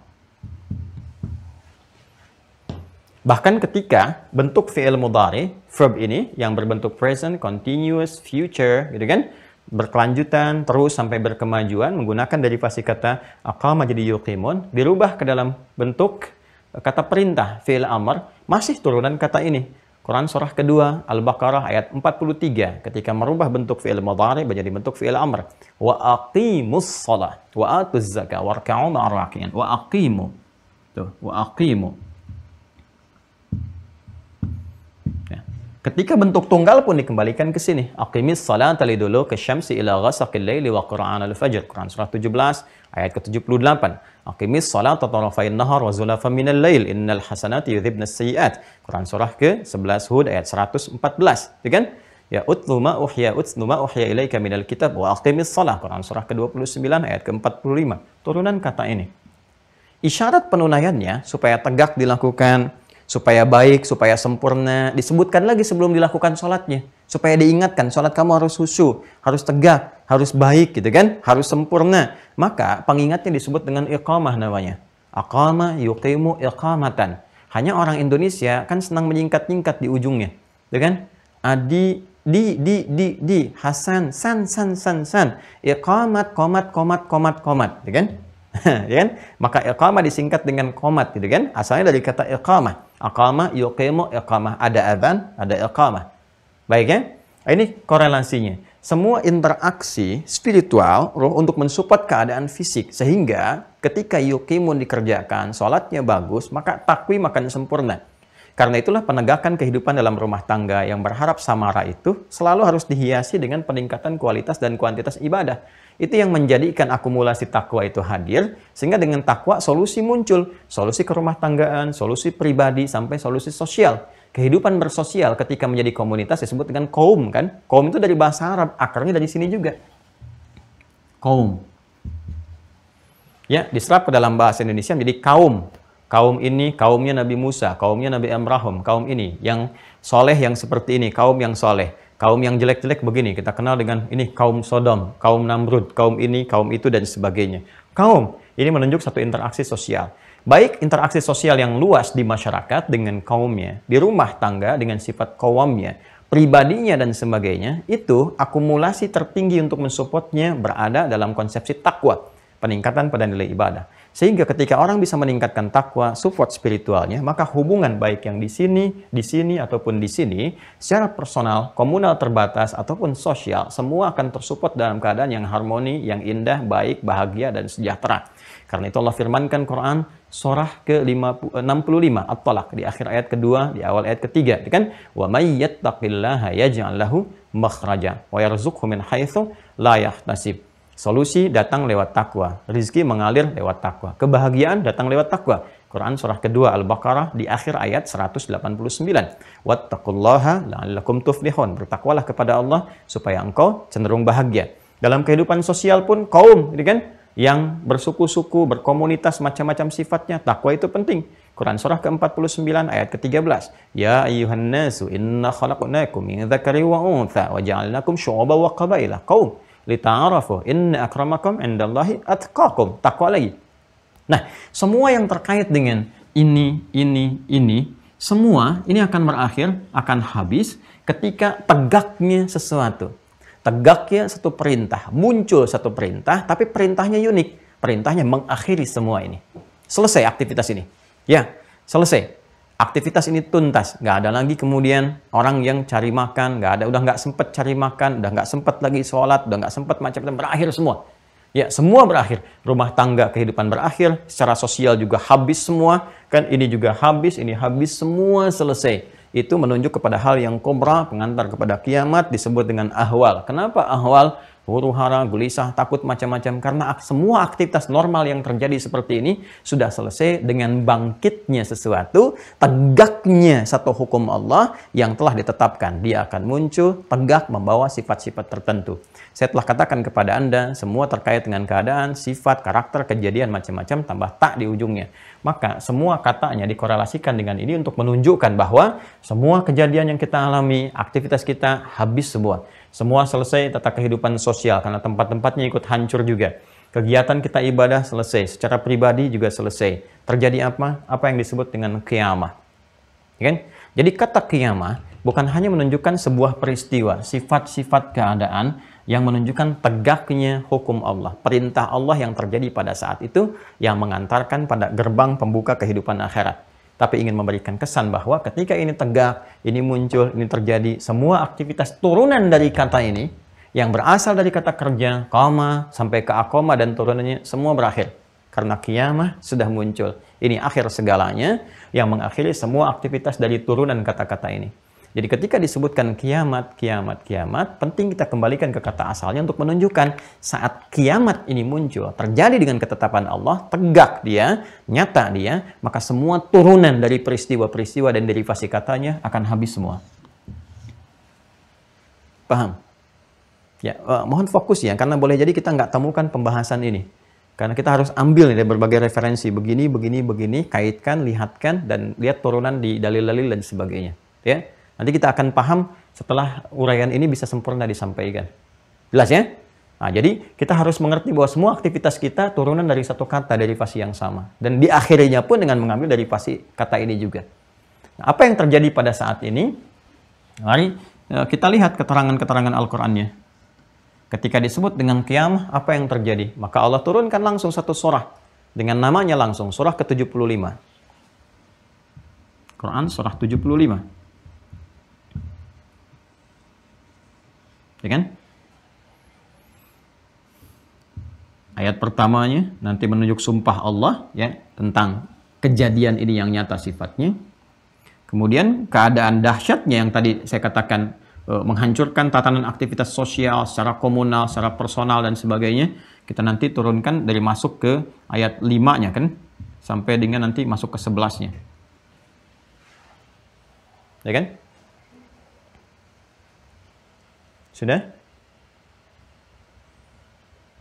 Sudah ya? Baik, kita mulai surah ke-75, surah Al-Qiyamah dengan namanya. Bahkan menggunakan alif lam, menunjuk kepada sebuah kepastian, nyata, dan membedakan dengan peristiwa-peristiwa lain. Jadi ini bukan seperti letusan gunung ya yang pernah terjadi musibah dan kita juga bermohon kepada Allah perlindungan ya, saling empati dalam setiap peristiwa. Ada banjir gitu kan, ada gempa, ada macam-macam. Ya, itu nggak sama peristiwanya. Ya, itu peristiwa-peristiwa yang mengingatkan kita kasih alam nih, gunung mulai batuk gitu kan. Banjir mulai meluap karena hal-hal yang terkait dengan pengingat kehidupan kita. Berevaluasi, ada perilaku tangan-tangan manusia yang tidak sempurna dalam beramal. Ya, ada yang bergeser dari jalur kesolehan kepada kesalahan. Kan banjir terjadi karena perilaku manusia juga. Ya kan? Kemudian juga banjir badang, semua turunan banjir lah, mau banjir badang, banjir macam-macam kan perilaku manusia. Gundulin hutan ya seperti itu jadinya. Bangun-bangun tanpa resapan demikian adanya gitu kan. Maka muncul musibah, muncul peristiwa dan sebagainya. Kan? Nah itu hal-hal yang harus menjadi pengingat untuk kita. Dan lebih dahsyat lagi adalah pengingat bahwa suatu saat ini akan hancur. Kasih tanda juga sekarang. Ada gempa, ada ini, ada gunung meletus. Walaupun kita bisa bicara berdasarkan pengetahuan ini pergeseran lempeng, begini-begini. Kalau cuma nyampe situ pengetahuannya, itu masih rendah. Masih dunia sifatnya. Dunia itu kan dari kata dana. Masih ingat kayak yang saya sampaikan dulu? Dana. Ya, dana itu kan rendah. Masih kecil gitu. Ya, pengetahuannya hanya terbatas sampai di sini juga. Naikkan dong level pengetahuannya sampai ke sini. Karena kalau masih dunia, masih di sini nih. Ya, naikkan gelarnya. Naikkan gelarnya dari sekedar S. Ya, S1, S2, S3. Ya, naikkan gelarnya. Ya, naikkan ke T misalnya kan. OPQR ST gitu kan sampai U gitu kan. T tentang akhirat. U usahakan cari bekal ke akhirat. Ya, dan sebagainya lah gitu kan. Jadi naikkan level pengetahuannya, jangan cuma di sini. Ya makanya kalau cuma mohon maaf terkait dengan dunia, alhamdulillah Allah berikan kemampuan, keilmuan bikin ini, bikin itu, tapi tetap semuanya akan hancur habis pulang ke sini. Jadi kalau orang-orang yang cerdas, dia akan menambah level pengetahuannya dari dunia pun ke akhirat supaya tercipta dunia baik, akhirat baik. Itu yang dikatakan Rabbana atina fid dunya hasanah wa fil akhirati hasanah wa qina adzabannar. Itu ada keseimbangan. Kalau cuma di sini nanti akhiratnya nggak kepake. Silakan mau jadi apapun, mau jadi profesor dunia misalnya, ya dokter dunia, magister dunia, insinyur dunia, silahkan. Dunia habis selesai karena insinyur dunia, profesornya dunia. Naikin levelnya, tambahin ke sini. Ya supaya punya penyiapan ke depan seperti apa jalannya. Ayo pakai itu pesawat untuk menghindari kiamat. Nggak akan bisa, hancur juga. Oh alamnya hancur, pesawat ikut hancur. Pakai itu kereta cepat untuk meninggalkan kematian. Anda mau secepat apapun nggak akan bisa mengatasi masalah kematian juga. Tetap masinisnya meninggal, hancur juga isi keretanya semua gitu kan. Nah jadi nggak akan bisa, naikin levelnya dikit, upgrade diri kita. Ya ini kita bicara tentang persoalan yang tinggi, langit tinggi, akhirat tinggi, dunia rendah di bawah. Ya jadi ini yang harus teman-teman pahami baik-baik gitu kan. Makanya kalau ada terkait dengan tata kelola dunia di umaroan gitu kan, pemerintahan dan sebagainya. Nah ini juga tidak bisa mengalahkan aspek-aspek keakhiratan, keulamaan dan sebagainya. Ini poin ini naikkan level kita, ada keseimbangan di dalamnya. Nih, saya teruskan ke sini ya. Kemudian la uqsimu biyaumil qiyamah, kan? Nah, karena ada alif lam, ini menunjuk pada sesuatu yang khusus, nggak sama dengan gempa yang dirasakan sekarang. Orang bisa mengatakan dengan hukum dunia lempeng tektoniknya ini bergeser, terjadi begini, terjadi begitu. Ini diamati sampai dicatat tuh. Wah, ini nih. Kelihatan dari seismografnya begini. Ya guys, apa namanya gelombang-gelombangnya seperti ini. Terus gunung-gunung diamati juga. Wah, ini pergerakannya nih. Dari dalam nih seperti ini, gejolak-gejolaknya terlihat, diprediksikan begini-begini. Pandai untuk urusan dunia. Bagus untuk tata kelola kehidupan, kita bisa antisipasi dan sebagainya. Akhiratnya gimana? Ayo coba. Itu kan baru nyentuh akal sama fisik. Akal tersentuh, fisik mengondisikan. Ayo mengungsi, ayo berlari, macam-macam. Sekarang rohnya kena nggak? Ada banyak fenomena yang tidak harus dibaca dengan akal saja, dengan fisik saja. Rohnya juga ikut baca dong. Ya, supaya sempurna pembacaannya. Ini apa yang Allah inginkan lewat sini? Hikmahnya apa? Kita dikasih tahu. Satu kali ada yang lebih dahsyat daripada ini. Yang nggak sama dengan yang ini. Sesuatu yang spesial, yang khusus pakai alif lam, ma'rifah. Untuk menunjukkan bahwa itu berbeda, alif lam. Ya, artikel the kalau dalam bahasa Inggris itu kan. Ya, ini sudah al-qiyamah. Jadi ini berbeda, dahsyat. Dan fungsi alif lamnya bukan hanya menunjuk pada ta'rif pengkhususan peristiwa ini, tapi juga syumuliyah istighraq. Saat ini terjadi semua tanpa kecuali hancur. Habis gitu kan. Maka kalau ada ya musibah-musibah, selain kita berduka, saling membantu, saling menolong dalam kebaikan, kita ingat juga, ya Allah istighfar, istighfar, istighfar. Ya, erupsi kemarin kan di Semeru, Allah tunjukkan ada banjir, ada apa. Kita Satu sisi kita hidupkan ta'awanul birri wat taqwa, saling menolong, datang, gitu kan? Kita berikan yang terbaik untuk saudara-saudari kita dimanapun berkehidupan, gitu kan? Tampilkan, niatkan sebagai ibadah, layani yang terbaik, buat poskonya, evakuasinya, bekerja sama dengan semua. Tapi roh kita membaca istighfar. Astagfirullah ya Allah, astagfirullah, gitu kan? Bagaimana kalau satu saat kejadian saya mengalami terlibat di dalam keadaan gempa itu, meletus gunung itu, banjir itu, tsunami itu, istighfar, istighfar. Istighfar. Dan dahsyatnya ketika muncul semua kejadian kiamat. Ya. Tapi yang namanya manusia, Allah sudah bersumpah la uqsimu bi yaumil qiyamah. Maka disebutkan yaumnya. Nah. La uqsimu bi yaumil qiyamah. Nah, ini dia. Ya. Jadi kan baik-baik. Ini menarik nih. Biasanya ada ragam banyak ayat di dalam Al-Quran ketika sumpah itu menggunakan huruf waw, namanya wawul qasam. Ya, kalau dengan waktu kan seringkali menggunakan waw. Wadduha, Allah bersumpah demi waktu duha, ya kan? Wal-laili idza saja, demi malam apabila telah gelap gulita. Bahkan nanti ada surat Al-Lail juga, wal-laili idza yaghsha, gitu kan? Wan-nahari idza tajalla. Itu kan bersumpah demi malam, demi siang. Kemudian apalagi wal fajr, walayalin ashr, demi waktu fajar dan sebagainya, wal asr, gitu kan, demi waktu yang diberikan kepada kita untuk beraktivitas, itu pakai waw, qasam, qasam, qasam. Ini qasamnya langsung disebutkan langsung, bukan dengan huruf tapi dengan namanya langsung. Ya, ini uqsimu. Jadi aqsama yuqsimu, ya kan? Aqsama yuqsimu, aqsama yuqsimu. Ini aqsama yuqsimu. Nah, ya. Aqsama, aqsamtu, aqsamta, aqsamti, aqsamna. Aku bersumpah. Kalau menunjuk pada satu kejadian yang ingin disampaikan bahwa ini akan terjadi. Bersumpah, ini akan terjadi. Aku bersumpah demi sesuatu yang akan datang. Maka bentuk ke mudhari. Ya, mudhari itu kan sesuatu yang akan berlangsung. Sedang, berkelanjutan, akan berlangsung. Satu di antara tiga makna ini. Atau ingin menunjuk secara langsung, kamu yang sedang hidup sekarang. Atau berkelanjutan hidup, nanti akan tiba saatnya. Aku bersumpah. Maka gunakan bentuk fi'il mudhari. Ya, dari aqsama, jadi yuqsimu. Kalau menunjuk kepada bentuk personal, maka langsung menggunakan uqsim. Ya, Allah langsung yang mengatakan. Ya, dengan segala keagungannya bersumpah langsung menggunakan katanya. Uqsimu, aku bersumpah bahwa akan tiba. Ya, kalau kita ingin dengan bahasa tafsir yang lebih luas, hei kamu yang hidup sekarang. Kita nih.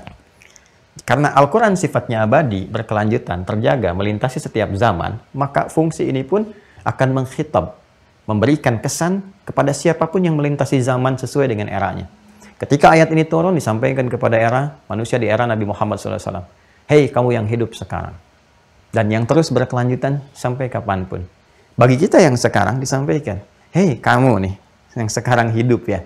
Yang sudah meninggalkan sudah selesai. Kamu yang sekarang hidup. Atau generasi kamu setelahnya. Sampai kapanpun. Uqsim. Aku bersumpah kata Allah. Akan tiba. Akan tiba. Ya, tapi sebelum kata ini muncul, diawali dengan la. La. La uqsimu biyaumil qiyamah. Kenapa la ini muncul? Bukan hanya menunjuk satu kesatuan untuk sumpah begini. Bukan hanya menunjuk pada satu kesatuan. Tapi ini pun, ini punya fungsi untuk menafikan segala tindakan-tindakan yang kontraproduktif dengan lahirnya kiamat ini. Kenapa? Karena ada di antara hamba-hamba yang menyaksikan, meragukan, mengolok-olok dan sebagainya. Sampai mempertanyakan, kapan kiamatnya tiba? Itu kan? Kapan begini, kapan begitu? Gitu kan? Nanti ini kaitan dengan ayat kelima. Ya, sampai dengan ke-11-nya. Bal yuridul insanu liyafjura amamah yas'alu ayyana yaumul qiyamah. Ya kan? Baik. Bal yuridul insanu liyafjura amamah. Ini kan terus la uqsimu biyaumil qiyamah wa la uqsimu binafsil lawamah, terus sampai ayat kelima kita temukan bal yuridul insanu liyafjura amamah. Tapi manusia itu dasar, ya kan? Dasar manusia yang beraktivitas dalam kehidupan. Ingat, kalau disebutkan insan 65 kali dalam Al-Qur'an menunjuk totalitas kehidupan manusia. Tapi manusia ini yang menjalani aktivitas dan terus aja berbuat maksiat. Yafjura, ya, itu kan bersumber perbuatan yang bersumber dari sifat fujur. Masih ingat keterangan saya dulu? Di jiwa manusia, di nafas itu kan ada takwa, kan? Ada fujur. Ini seringkali saya ungkapkan. Ya. Ini supportnya malaikat, ini diprovok oleh setan, ya kan? Jiwa fujur ini kalau dibangkitkan berdiri sendiri, maka lewatin nafsu ke kalbu, ke sudur, keluar tindakan su. Inna nafsa la'amaratun bisu, ya. Quran surah ke-12 ayat 53. Pelaku ini disebut dengan fujar. Wa innal fujjara lafi jahim, ya kan? Ya, kemudian tindakannya kalau keluar dalam bentuk perilaku disebut yafjur. Gelombang ini dari fujur memicu gelombang ke atas berdiri sendiri, itu prosesnya disebut yafjur. Yafjur. Jadi tindakan yang disupport oleh sifat fujur lewat sini. Ya. Bal yuridul insanu liyafjura amama. Tapi manusia yang beraktivitas itu seringkali mengikuti hawa nafsunya yang bersumber dari fujur, mengikuti godaan setan. Yafjura mengikuti tindakan-tindakan yang diwaswaskan oleh setan lewat fujur. Ya, amamah, padahal dia sadar itu bertentangan dengan hukum Allah. Ya, Allah melihat, mengawasi, dia masih berbuat maksiat juga. Jadi seakan-akan nggak nganggap Allah. Ya, itulah bahasanya tuh. Ya, bapak ibu, di depan bapak ibu, anak-anak bapak ibu tuh melakukan tindakan yang kotor, nonton gambar-gambar yang nggak senonoh, ya, video-video yang jelek dan sebagainya. Dan nggak dianggap bapak ibu. Kira-kira respon Anda sebagai orang tua bagaimana? Marah kan? Bisa jadi Anda ambil tuh handphonenya, tabnya, bisa Anda banting, bisa Anda marahi. Ini kata Allah, saya melihat kalian, saya mendengar kalian, sami'un basirun, laisa kamitslihi syai' wa huwas sami'ul basir. Dia yang menatap, dia mengawasi dan mengetahui segalanya. Dan kita menyadari sedang dilihat Allah. Kita menyadari sedang diawasi. Tapi kok bisa berbuat maksiat? Bingung juga gitu kan kita. Heran. Katanya dilihat Allah, tapi masih bisa merasakan untuk berbuat maksiat dan sebagainya. Katanya diawasi, tapi kok santai aja berbuat sesuatu yang bertentangan hukum Allah. Makanya ya bal yuridul insan liyafjura amamah. Dia sadar saya mengawasi, tapi saya diacuhkan, diabaikan gitu kan. Nah, bahkan menantang kiamat. Yas'alu ayyana yaumul qiyamah. Bahkan dia bertanya, kapan kejadian kiamat itu? Ya, maka Allah awali dengan sumpah, lah, jangan begitu. Jangan pernah kalian berlaku begitu. Nggak boleh seperti itu. Maka insan beriman dengan satu huruf ini aja, udah. Harus waspada nih. Ya, supaya nggak apa? Supaya nggak masuk dalam kejadian ini. Sekali-kali, jangan pernah lakukan seperti itu. Nanti ada kalla, ada la, dan seterusnya. Ya, kalla bal rana ada qulubihim. Sekali-kali tidak, sekali jangan lakukan. Ini langsung tegas, la uqsimu. Selain kalau kita satukan ini menjadi sumpah, ya aku bersumpah, tapi kenapa dia dahului oleh la? Salah satunya adalah memberikan kesan, hei, waspada. Jangan seperti itu. Jangan menantang kiamat. Ya, jangan sampai engkau tidak punya bekal saat ini terjadi dan sebagainya, gitu kan? Ya, orang-orang beriman makanya diwafatkan semua. Supaya nggak mengalami ini, nggak akan kejadian nih pada orang beriman, nggak akan merasakan yang benar, yang baik dan sebagainya. Ya kan? Aku bersumpah dengan akan tibanya yaum tuh. Mengonfirmasi nih yaumul akhir, yaumul qiyamah. Dikonfirmasi yaumul akhir, yaumul qiyamah. Jadi berakhir kehidupan, maka ketika menggunakan kata yaum tadi saya katakan bukan hanya menunjuk harinya, tapi waktunya, keadaannya, aktivitasnya, tempatnya semua qiyamah. Tiba perintahnya hancur semua. Ya. Jadi sudah ketika tiba waktu itu, keadaannya hancur, tempatnya hancur, ruangnya hancur, segala aktivitas sosial, komunal, personal, habis semua. Ya kan? Ah, makanya ketika diterangkan ke sini, la uqsimu biyaumil qiyamah wa la uqsimu bin nafsil lawamah, nanti ketika terjadi ini semua, dihisab, dibangkitkan semua pada menyesali diri. Ya, mengutuk nafsunya, mengutuk fujurnya. Kamu nih ya, kenapa harus begini? Kenapa dulu begini dan sebagainya? Ya laitani kuntu turaba, ya Allah, aku jadi tanah aja, aku nggak mau, takut begini, takut hisab, takut begini, takut lihat neraka dan sebagainya. Ini, ya laitani kuntu turaba. Ya kalaulah aku menjadi tanah saja, kalau aku diwafatkan saja, kalau ini itu dan seterusnya. Itu muncul. Semua saling mengutuk, saling menyesali dan sebagainya. Ya, tapi yang paling menarik adalah teruskan ayatnya 6 sampai dengan 11 itu. Fa idza bariqal basar. Maka apabila nyata waktunya sampai terlihat, gitu kan, muncullah ketakutan dalam mata itu.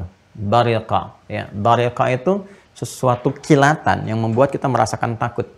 Makanya petir itu kilatannya itu disebut dengan barqun. Quran surah kedua ayat 20. Quran surah kedua Al-Baqarah ayat 20.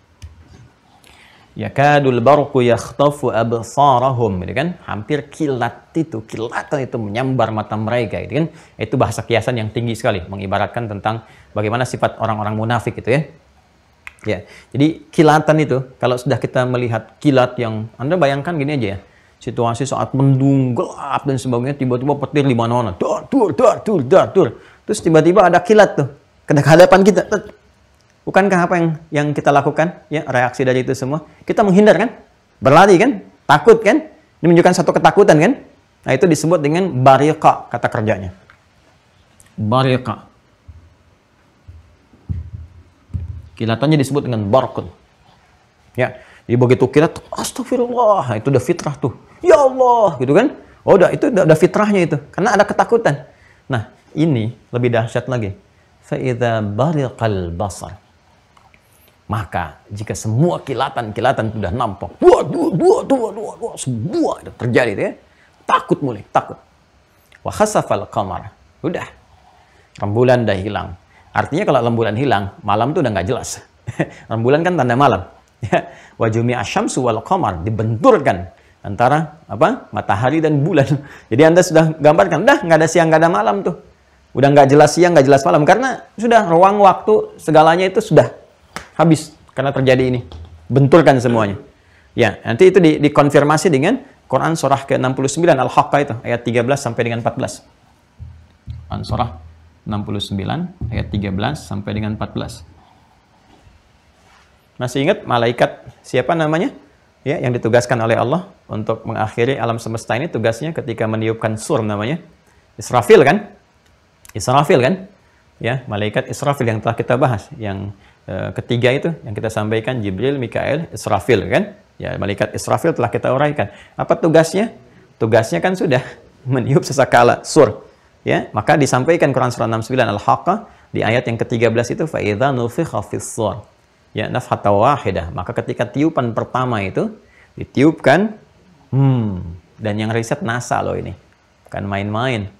Yang belum beriman. Makanya saya sering katakan, kalau semua tuh ilmuwan di sana itu, yang khususnya meriset astronomi yang seperti ini, baca satu ayat ini saja.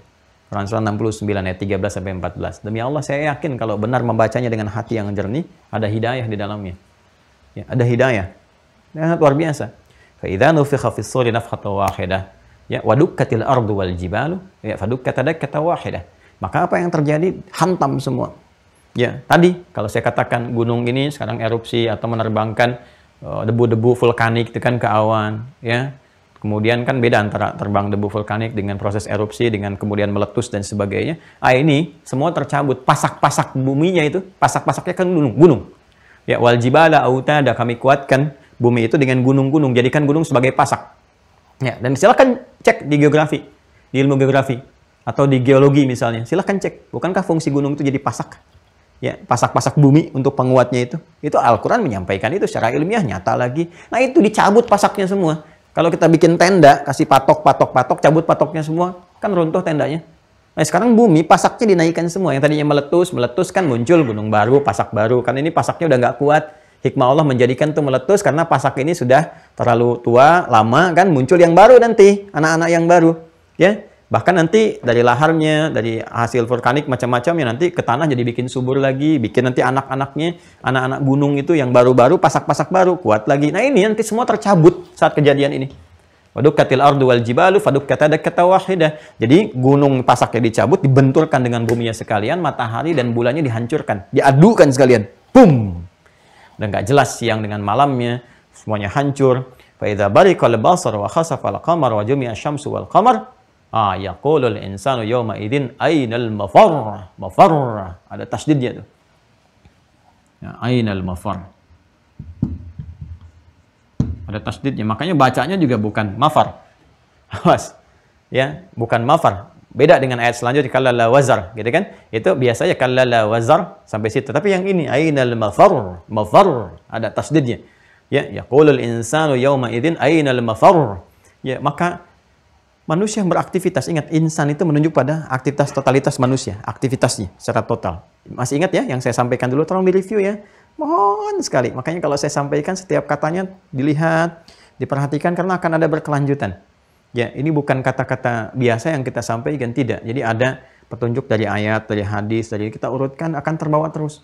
Masih ingat saya terangkan tentang Bashar, Ins, Bani Adam, Nas, Insan. Jadi ketika disebutkan insan menunjuk pada totalitas aktivitas. Ya, yaqulul insanu yauma idzin. Bahkan orang yang beraktivitas, apapun yang dia kerjakan, secara personal, komunal, sosial, semua terkejut tuh, terbelalak semuanya, takut. Maka mereka saling mengonfirmasi itu pada diri mereka sendiri.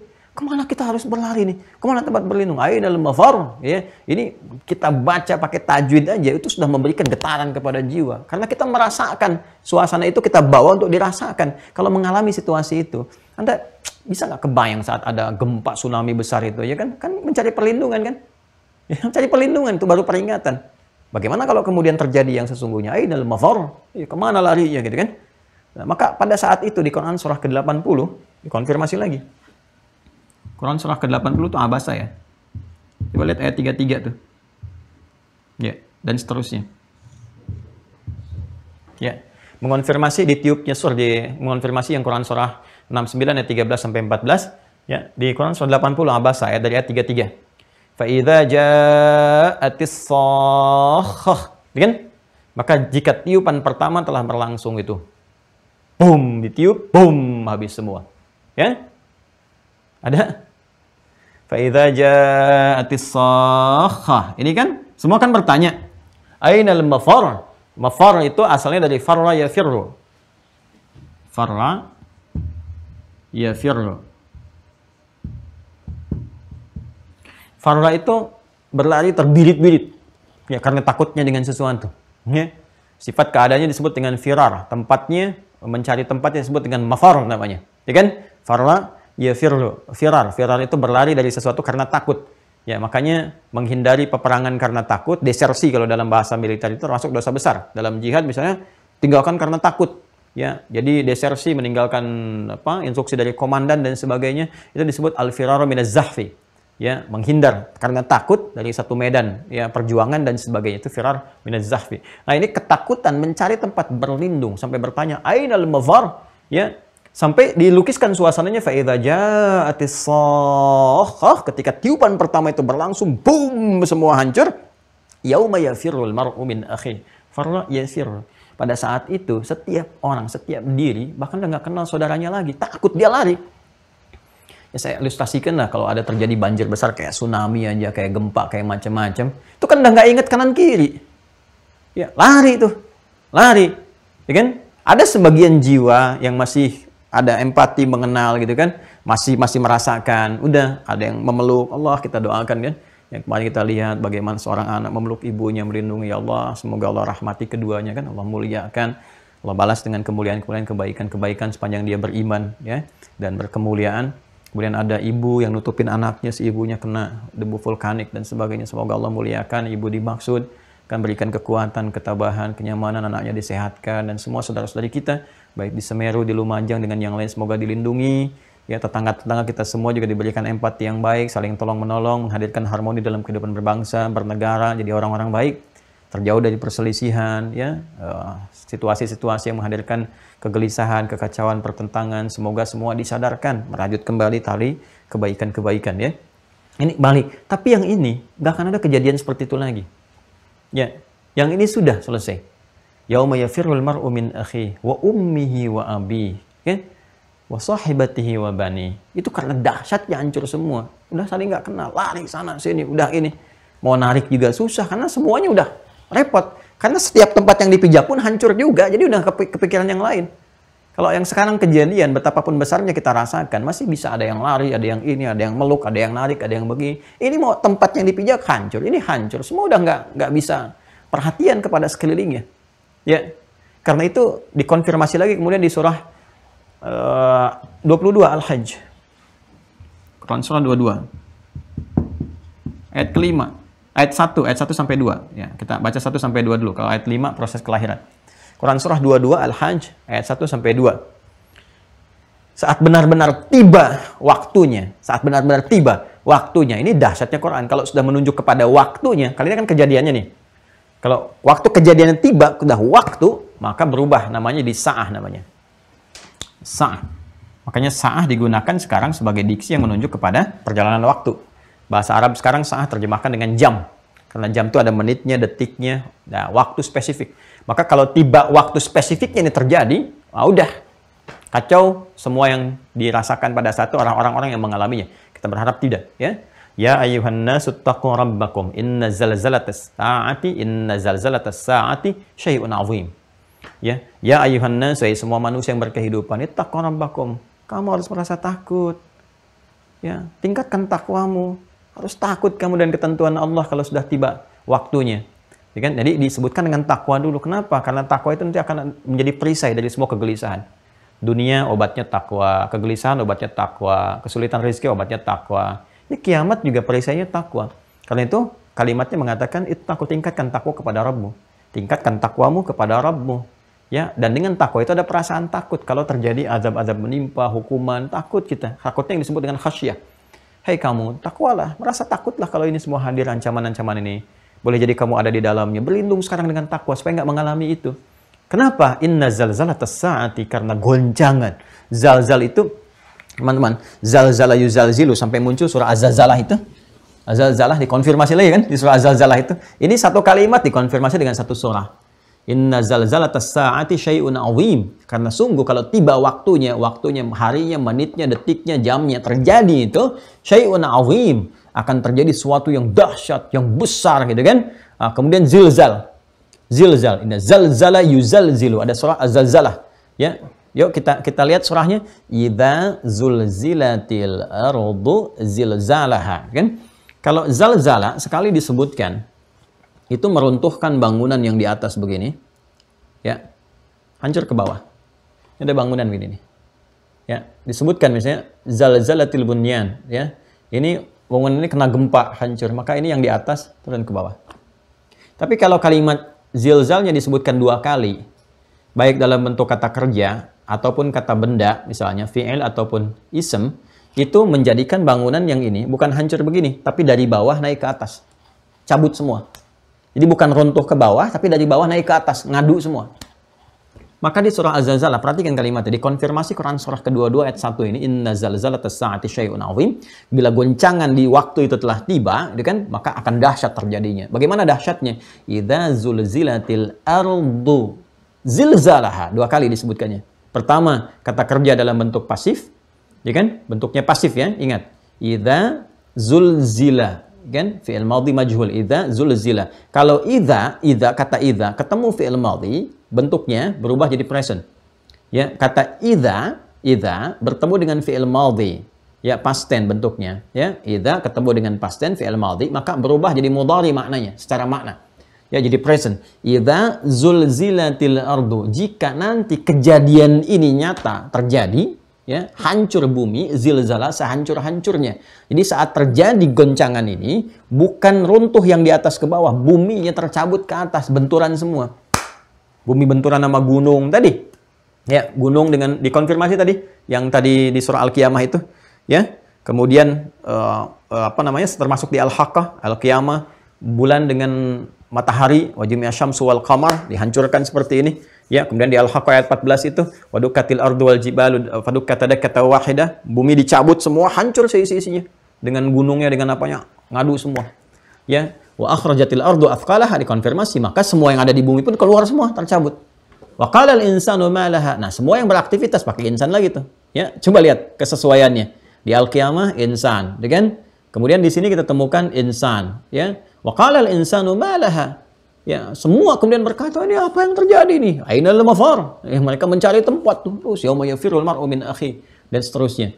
Ya, nanti dikonfirmasi kemudian di surah 79. Ya, di An-Nazi'at itu, ya, di An-Nazi'at, di ayat 34. Kalau yang ini ditiupkan, kalau tiupan terjadi gitu kan, ditiup hancur nih. Hancur. Ya, segalanya terjadi, tegaknya sesuatu, hancurnya disebut dengan qiyamah, tiupannya disebut dengan sahah, ya kan? Nah, kekacauan, kehancuran semuanya disebut dengan dhammah. Dhammah. Tadi kan saya katakan, ada yang sughra, ada yang kubra kan? Maka dikonfirmasi di Quran surah 79 An-Nazi'at ayat 34 dan seterusnya. Fa idza ja'atit dhammatul kubra. Ada ayatnya? Ya kan? Fa idza ja'atit dhammatul kubra. Yauma yatadzakkarul insanu ma sa'a, dan seterusnya. Ya kan? Nah, maka ketika terjadi kehancuran yang dahsyat itu, sudah pakai dhammah. Nanti ada hancur dan sebagainya, hancur. Terus kubra, bukan yang sughra lagi, kubra, hancur semua, naik semua. Ya, jadi kita diberikan satu gambaran oleh Al-Quran bahwa kalau udah terjadi kiamat ini semua hancur, habis naik dhammatul kubra. Baru manusia itu Ya, dalam kepanikan, sadar gini dan sebagainya. Baru ingat, aduh ini yang dijanjikan dulu kejadian begini, baru nyadar kamu. Ya, yauma yatadzakkarul insanu ma sa'a, baru sadar apa yang telah dikerjakannya ini selama ini. Ternyata yang dijanjikan itu betul, mau nyari perlindungan susah. Ya udah, hancur dengan keadaannya semua. Ya. Nah, kemudian digambarkan apa namanya di Quran surah kedua-dua di ayat 2-nya kan diteruskan lagi. Semua tuh dikonfirmasi ayat 1, ayat 2, ini surat mengonfirmasi lagi. Ya ayuhan nasu taqu rabbakum inna zalzalatas saati syai'un 'azim. Kemudian apa yang terjadi? Yauma tadhhalu kullu murdi'atin amma arda'at, kan? Sampai saking dahsyatnya ibu-ibu yang sedang memberikan ASI pun gitu kan, wah kaget udah meninggalkan anaknya dan sebagainya.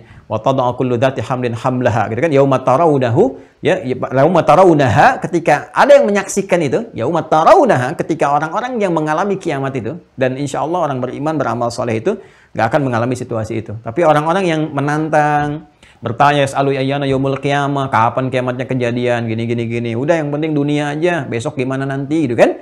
Nah, orang-orang yang nggak beriman dan sebagainya, udah nggak ada amal soleh lagi dikerjakan, orang berimannya sudah mulai satu-satu diwafatkan oleh Allah sesuai dengan ajalnya semua, sehingga sudah banyak maksiat terjadi, udah nggak ada yang sholat lagi, nggak ada yang ini, nggak ada yang itu. Ya, kemudian juga Al-Quran mulai naik lagi tuh, nggak tersisa para penghafal dan sebagainya. Sudah terjadi kiamat ini, saling terkonfirmasi, hancur semuanya. Ya umat tarawunah, hai kalian orang-orang yang ingkar tuh, yang banyak nanya dulu yang begini begitu. Ketika kalian menyaksikan itu semua, wah, dahsyat terjadi itu semua. Saking dahsyatnya, maka ibu yang sedang menyusui pun tiba-tiba melepaskan anaknya dan sebagainya, semua hancur. Terus yang mengandung keguguran, itu kan? Kemudian wataran nasa sukara, kalian melihat orang-orang itu seperti orang mabuk. Ya wamahum bisukara, padahal mereka nggak mabuk, nggak minum minuman keras. Tapi kenapa? Karena goncangan itu.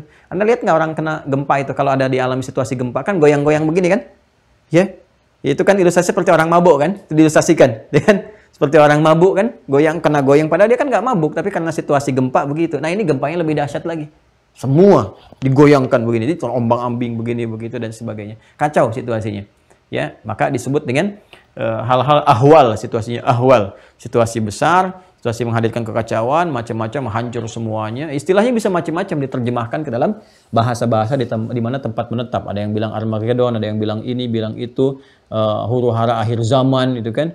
Nah, sekarang kan lagi tren, gitu ya, tentang apa namanya informasi seputar akhir zaman. Padahal Nabi diutus pun sudah akhir zaman. Makanya Nabinya disebut Nabi penutup akhir zaman.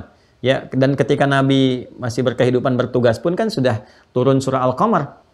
Ya. Surah pembukanya apa? Surah ke-54 itu ayat pembukanya apa? Iqtarabatis sa'atu wansyaqqal qamar. Ya, telah dekat kiamat. Zaman Nabi disebut dengan dekat, telah dekat kiamat. Ya, sekarang dibikin sinetron kan, kiamat sudah dekat, kan? Itu konfirmasi ayat pertama surah 54 kan, iqtarabatis sa'atu wansyaqqal qamar. Bulan sudah terbelah, mukjizat sudah datang, nabi penutup sudah ada, telah dekat kiamat. Coba kan hitungan Allah ya dengan hitungan kita kan sangat jauh berbeda, dimensinya tidak sama dan sebagainya. Ya, antara langit, akhirat dengan dunia saja kan beda hitungannya. 1 hari sama dengan 1000 tahun. Ya, kalau Allah berfirman misalnya berapa hari kita tidak tahu dari masa Nabi, berapa hari kiamat akan terjadi. Kalau hitungan hari kan dekat sifatnya. Tapi harinya antara hitungan langit dengan bumi kan berbeda. Ya, itu baru konfirmasi langit dan bumi. Bagaimana kalau sudah kita konfirmasikan pada hukum Allah? Ya, fi yaumin kana miqdaruhu alfa sanatin mimma ta'udun, yang paling standar saya seharinya sama dengan 1000 tahun, kan? Ya kalau kita lihat, ya kalau Allah tetapkan misalnya, wallahu a'lam kan, wallahu a'lam, 3 hari dari era Nabi, atau 2 hari dari era Nabi, ya kalau 1000 tahun, kalikan 2, 2000 tahun, kali 3, 3000 tahun, ya kan? Makanya ada orang-orang yang mencoba mengonfirmasi, hitung-hitung sana sini, dihitung, dilihat, dimacam-macamkan, nggak akan sama, nggak akan dapat itu, nggak akan terjadi demikian, itu hanya prediksi saja. Makanya ketika dikonfirmasi, kenapa harus bertanya tentang waktu? Waktu itu pasti terjadi. Nggak kamu hitung pun kejadian juga. Yang harus ditanya, apa persiapan kamu menjelang itu terjadi? Gitu. Jadi kalau ngitung-ngitung hari kiamat, sebetulnya nggak ada kerjaan gitu. Nggak dihitung pun kejadian. Jadi jangan pernah mengatur yang sudah akan terjadi, yang sudah tetap kejadiannya. Ya, matahari ini terbit dari timur. Ya, emang di timur. Ya, Anda sampai mimpi juga matahari terbitnya di timur juga. Gitu kan? Kecuali kalau kejadian terjadi, kiamat tiba, terbit di barat, disatukan antara timur dengan barat, ya antara matahari dengan rembulan, sudah nggak ada siang, nggak ada malam, selesai semuanya. Karena itu ketika ada orang-orang bertanya kepada Rasulullah tentang waktu kiamat dan sebagainya, maka turun wahyu menyampaikan, balik mengonfirmasi, ya, apa persiapan kamu untuk menjelang itu semua? Karena nggak ada yang tahu tentang waktunya kapan terjadi, dirahasiakan supaya kita serius. Ya, diberikan gambaran-gambaran dengan tanda-tanda. Tadi kan waktu dikonfirmasi dengan sa'ah kan? Sa'ah waktunya. Maka Allah tetapkan Quran surah 31, ya, Luqman ayat 34. Di sini ada 5 hak prerogatif Allah Subhanahu wa taala yang dikonfirmasikan kepada kita tidak akan diketahui kecuali Allah saja, kecuali oleh Allah saja. Pertama, innallaha 'indahu ilmus sa'ah. Yang pertama kali disebutkan, tidak ada yang tahu kejadian, hanya Allah saja yang tahu, yaitu apa? Pastinya terjadi kiamat. Waktunya, detiknya, kapannya dan sebagainya. Karena itu kalau ada yang sifatnya menyampaikan prediksi yang prediktif tentang kiamat, abaikan aja, diabaikan aja, mau siapapun. Ya. Kalau ada misalnya menghitung ini itu dan sebagainya, ya itu hanya gambaran-gambaran pengetahuan untuk meningkatkan amalan, ya. Tapi kalau sudah memastikan kiamat akan terjadi tanggal sekian, bulan sekian, tahun sekian, abaikan aja yang seperti itu. Abaikan aja. Persiapan kita lebih kepada apa? Lebih kepada amal-amal dan sebagainya. Dan ada sebagian ulama juga yang dulu mengabarkan kepada kita tentang kemungkinan-kemungkinan dari hitungan-hitungan begini. Sebetulnya itu bukan ingin memastikan. Itu memberi gambaran kepada kita, hey, usia dunia ini udah begini. Kalau dari zaman Nabi itu udah lebih dari 1400 tahun. Ya kalau dihitung udah mengalami begini, dunia ini udah terlalu sepuh, sudah tua, gitu kan. Tanda-tanda ini musibah udah banyak di mana-mana. Apa dengan tanda-tanda itu kamu belum sadar? Mau berapa abad lagi, mau berapa tahun lagi, itu maksudnya. Maka kembalikan kepada kita persiapan-persiapan yang dimaksudkan, karena pada akhirnya semua kembali kepada Allah Subhanahu wa taala. Maka itu kurang lebih gambaran dasar. Gambaran dasar terkait dengan kejadian ini. Nanti dikonfirmasi tanda-tanda sa'ah itu dengan ayat, ya, atau amarah, ya. Amarah itu tanda-tanda terjadinya perintah berlaku, ya. Amarah bukan pakai tasdid, ya. Kalau pakai tasdid amarah itu perintah yang mendorong mengerjakan sesuatu. Ya, yang memberikan perintah disebut dengan amir, perkaranya disebut dengan amrun. Amarah tanda-tanda itu harus terjadi atau dilakukan. Maka dikonfirmasi di hadis riwayat Muslim. Nomor hadis yang ke-8 dari sahabat Umar bin Khattab radhiyallahu taala anhu. Hadisnya panjang sekali. Hadisnya bahkan disebut dengan hadis Jibril tentang iman, kemudian Islam dan ihsan. Terus terakhirnya tentang tanda-tanda sa'ah, ya, tanda-tanda yang menunjukkan waktu itu semakin dekat tibanya. Maka kalau kita baca secara lengkap hadisnya cukup lumayan panjang. Itu kan, an Abi Hafsin Umar bin Khattab radhiyallahu taala anhu qala bainama nahnu julusun 'inda Rasulillah sallallahu alaihi wasallam ittala 'alaina rajulun shadidu bayadis thiyabi, ya sadidu sawadi sya'ari la yura 'alaihi atharu safari wa la ya'rifu minna ahadun fajalasa ila nabi sallallahu alaihi wasallam wa wada'a kaffayhi 'ala fakhidhaihi dan fa asnada rukbatayhi ila rukbatayhi wa wada'a kaffayhi 'ala fakhidhaihi faqala ya Muhammadun akhbirni 'anil Islam. Ya, faqala Rasulullah sallallahu alaihi wasallam al-Islam an tashhadu an la ilaha illallah anna Muhammadar Rasulullah wa tuqimas shalah wa tu'tiyaz zakah wa tasuma ramadhana wa tahujjal baita in istata'ta ilaihi sabila. Qala sadaqta fa'ajibna yas'alu fa yusaddiquhu. Gitu kan? Kemudian dia bertanya lagi, fa akhbirni anil iman. Faqala Rasulullah sallallahu alaihi wasallam al-iman an tu'mina billahi wa malaikatihi wa kutubihi wa rusulihi wa tu'mina bil yawmil akhir wal qadari khairihi wa syarrihi. Gitu kan? Kemudian qala sadaqta. Kemudian dia bertanya lagi, akhbirni anil ihsan. Faqala Rasulullah sallallahu alaihi wasallam, al ihsanu an ta'budallaha ka'annaka tarahu fa illam takun tarahu fa innahu yarak. Qala sadaqta. Dia bertanya tentang Islam, dijawab. Umar heran, ini orang gimana? Nanya tapi ngejawab, tapi membenarkan. Tanya konfirmasi, kamu benar, kayak orang nguji gitu kan. Kemudian dia tanya iman, dia tanya ihsan. Begitu selesai, ya, maka dia bertanya lagi tentang hari kiamat, mata sa'ah. Ya, maka dia bertanya mata sa'ah, kapan kejadian pastinya, dikonfirmasi. Nah, ini konfirmasi ini untuk menunjukkan kebenaran risalah Nabi Muhammad SAW. Benar nggak nih? Ditunjukkan kepada umatnya, apakah ngarang-ngarang apa enggak? Kan? Nah, maka ketika ditanya mata sa'ah, ya, maka dijawab oleh Nabi, mal mas'ulu anha bi'a'lama minas sa'il. Yang ditanya tidak lebih tahu daripada yang bertanya. Ternyata yang bertanya itu siapa? Ketika dia pergi, kan Nabi SAW mengkonfirmasi kepada sahabat. Atadruna, ya, manil ati, tahukah kalian siapa yang datang? Atau kama qala Rasulullah sallallahu alaihi wasallam, tahukah kalian tadi siapa yang datang? Mereka berkata, Allah wa Rasulullah alam. Nabi menjawab, huwa Jibril atakum liyu'allimakum dinakum. Dia adalah Jibril, sedang menyamar datang kepada kita, menyamar dalam bentuk manusia, rupa manusia, datang kepada kita untuk mengajarkan tentang pokok-pokok agama. Mengajarkan bagaimana cara datang ke majelis ilmu, cara berinteraksi dengan guru, cara berinteraksi dengan teman, itu bab pembukanya, mukaddimahnya. Lalu mengajarkan kepada kita tentang pokok-pokok agama. Kalau mau beragama ini pokoknya, tentang Islam, dikuatkan lewat iman, muncul ihsan. Ketiganya itu. Sehingga muncul tahalli, tajalli, gitu kan.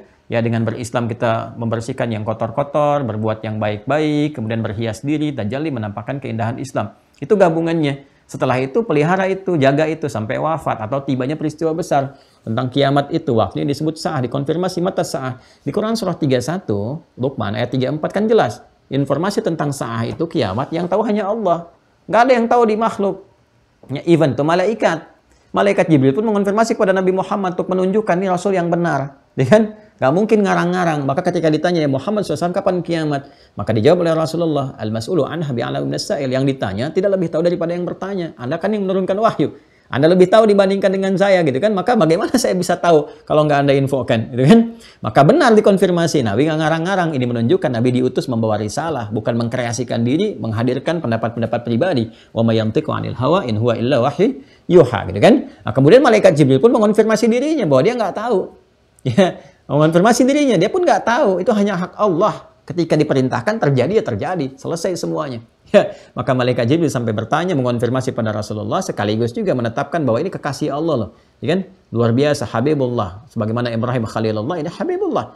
Sampai malaikat turun bertanya, sekaligus mengonfirmasi. Semua nggak ada yang tahu. Maka akhbir dian amaratiha, maka tunjukkan kepadaku tentang tanda-tandanya. Maka disampaikan. Ya, tanda-tandanya. Apa di antara tanda-tanda itu? Ya, apa di antaranya? Apabila seorang pembantu telah melahirkan tuannya, antalidal amatu rabbataha wa antaral khufatal arata, ya. Kemudian yatatawaluna fil bunyan. Jika engkau telah melihat pembantu melahirkan tuannya, artinya semua terbalik. Ya, ada yang mengatakan perzinahan, ada yang berpendapat bahwa keburukan telah mengalahkan kebaikan, yang baik dianggap buruk, yang buruk dianggap baik, sehingga kacau dalam berkehidupan. Nanti dikonfirmasi oleh hadis-hadis yang lainnya. Ya, seperti zina sudah di mana-mana, dianggap biasa, seks bebas itu dianggap biasa. Bahkan nanti ada tiba masanya bahwa kegiatan itu saking biasanya dilakukan di berbagai tempat, seperti binatang saja dan sebagainya, sampai orang berkata, apa nggak ada tempat lagi yang lain untuk yang begituan itu, dan sebagainya. Nah, itu udah tanda-tanda.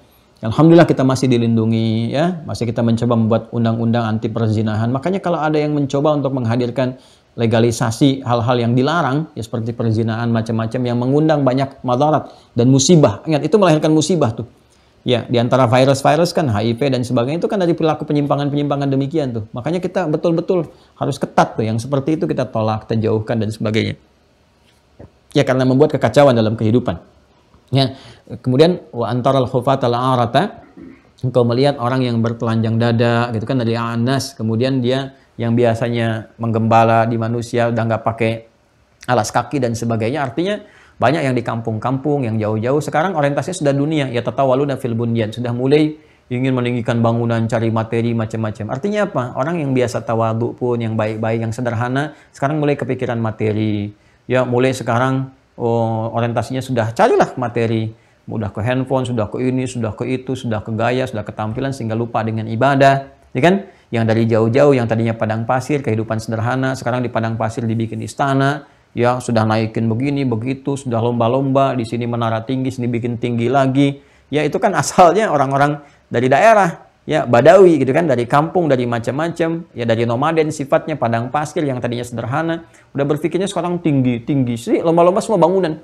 Bangunan, megah, bikin kota yang kontemporer, bikin kota yang metropolitan, semua ditampilkan. Sehingga semua yang mencoba menghambat, mengingatkan, wah ini tepikan, hancurkan, ini kan macam-macam semua. Jadi semua terkondisikan kepada satu aja, apa itu dunia. Di perlombaannya semua ke dunia, sehingga ketika semua mencari materi, sudah diabaikan norma, sudah nggak ada norma, sudah nggak berlaku norma. Jadi udah nggak peduli dengan kebenaran, kebaikan, macam-macam. Nah, ini kalau sudah muncul yang seperti itu, ya sudah mulai keburukan lebih dominan dibandingkan dengan kebaikan, nggak bisa dikendalikan. Sekarang alhamdulillah masih bisa dikendalikan, ya. Kita masih bisa berdoa, melihat yang baik-baik, ada pengingat, ulama-ulama masih ada juga, gitu kan. Kemudian para penghafal Quran makin banyak dan sebagainya. Alhamdulillah masih ada perlindungan, tapi kan kita nggak tahu. Ya, karena di antara tanda-tanda pun Allah mewafatkan ulama. Ya, bukan ilmunya dicabut.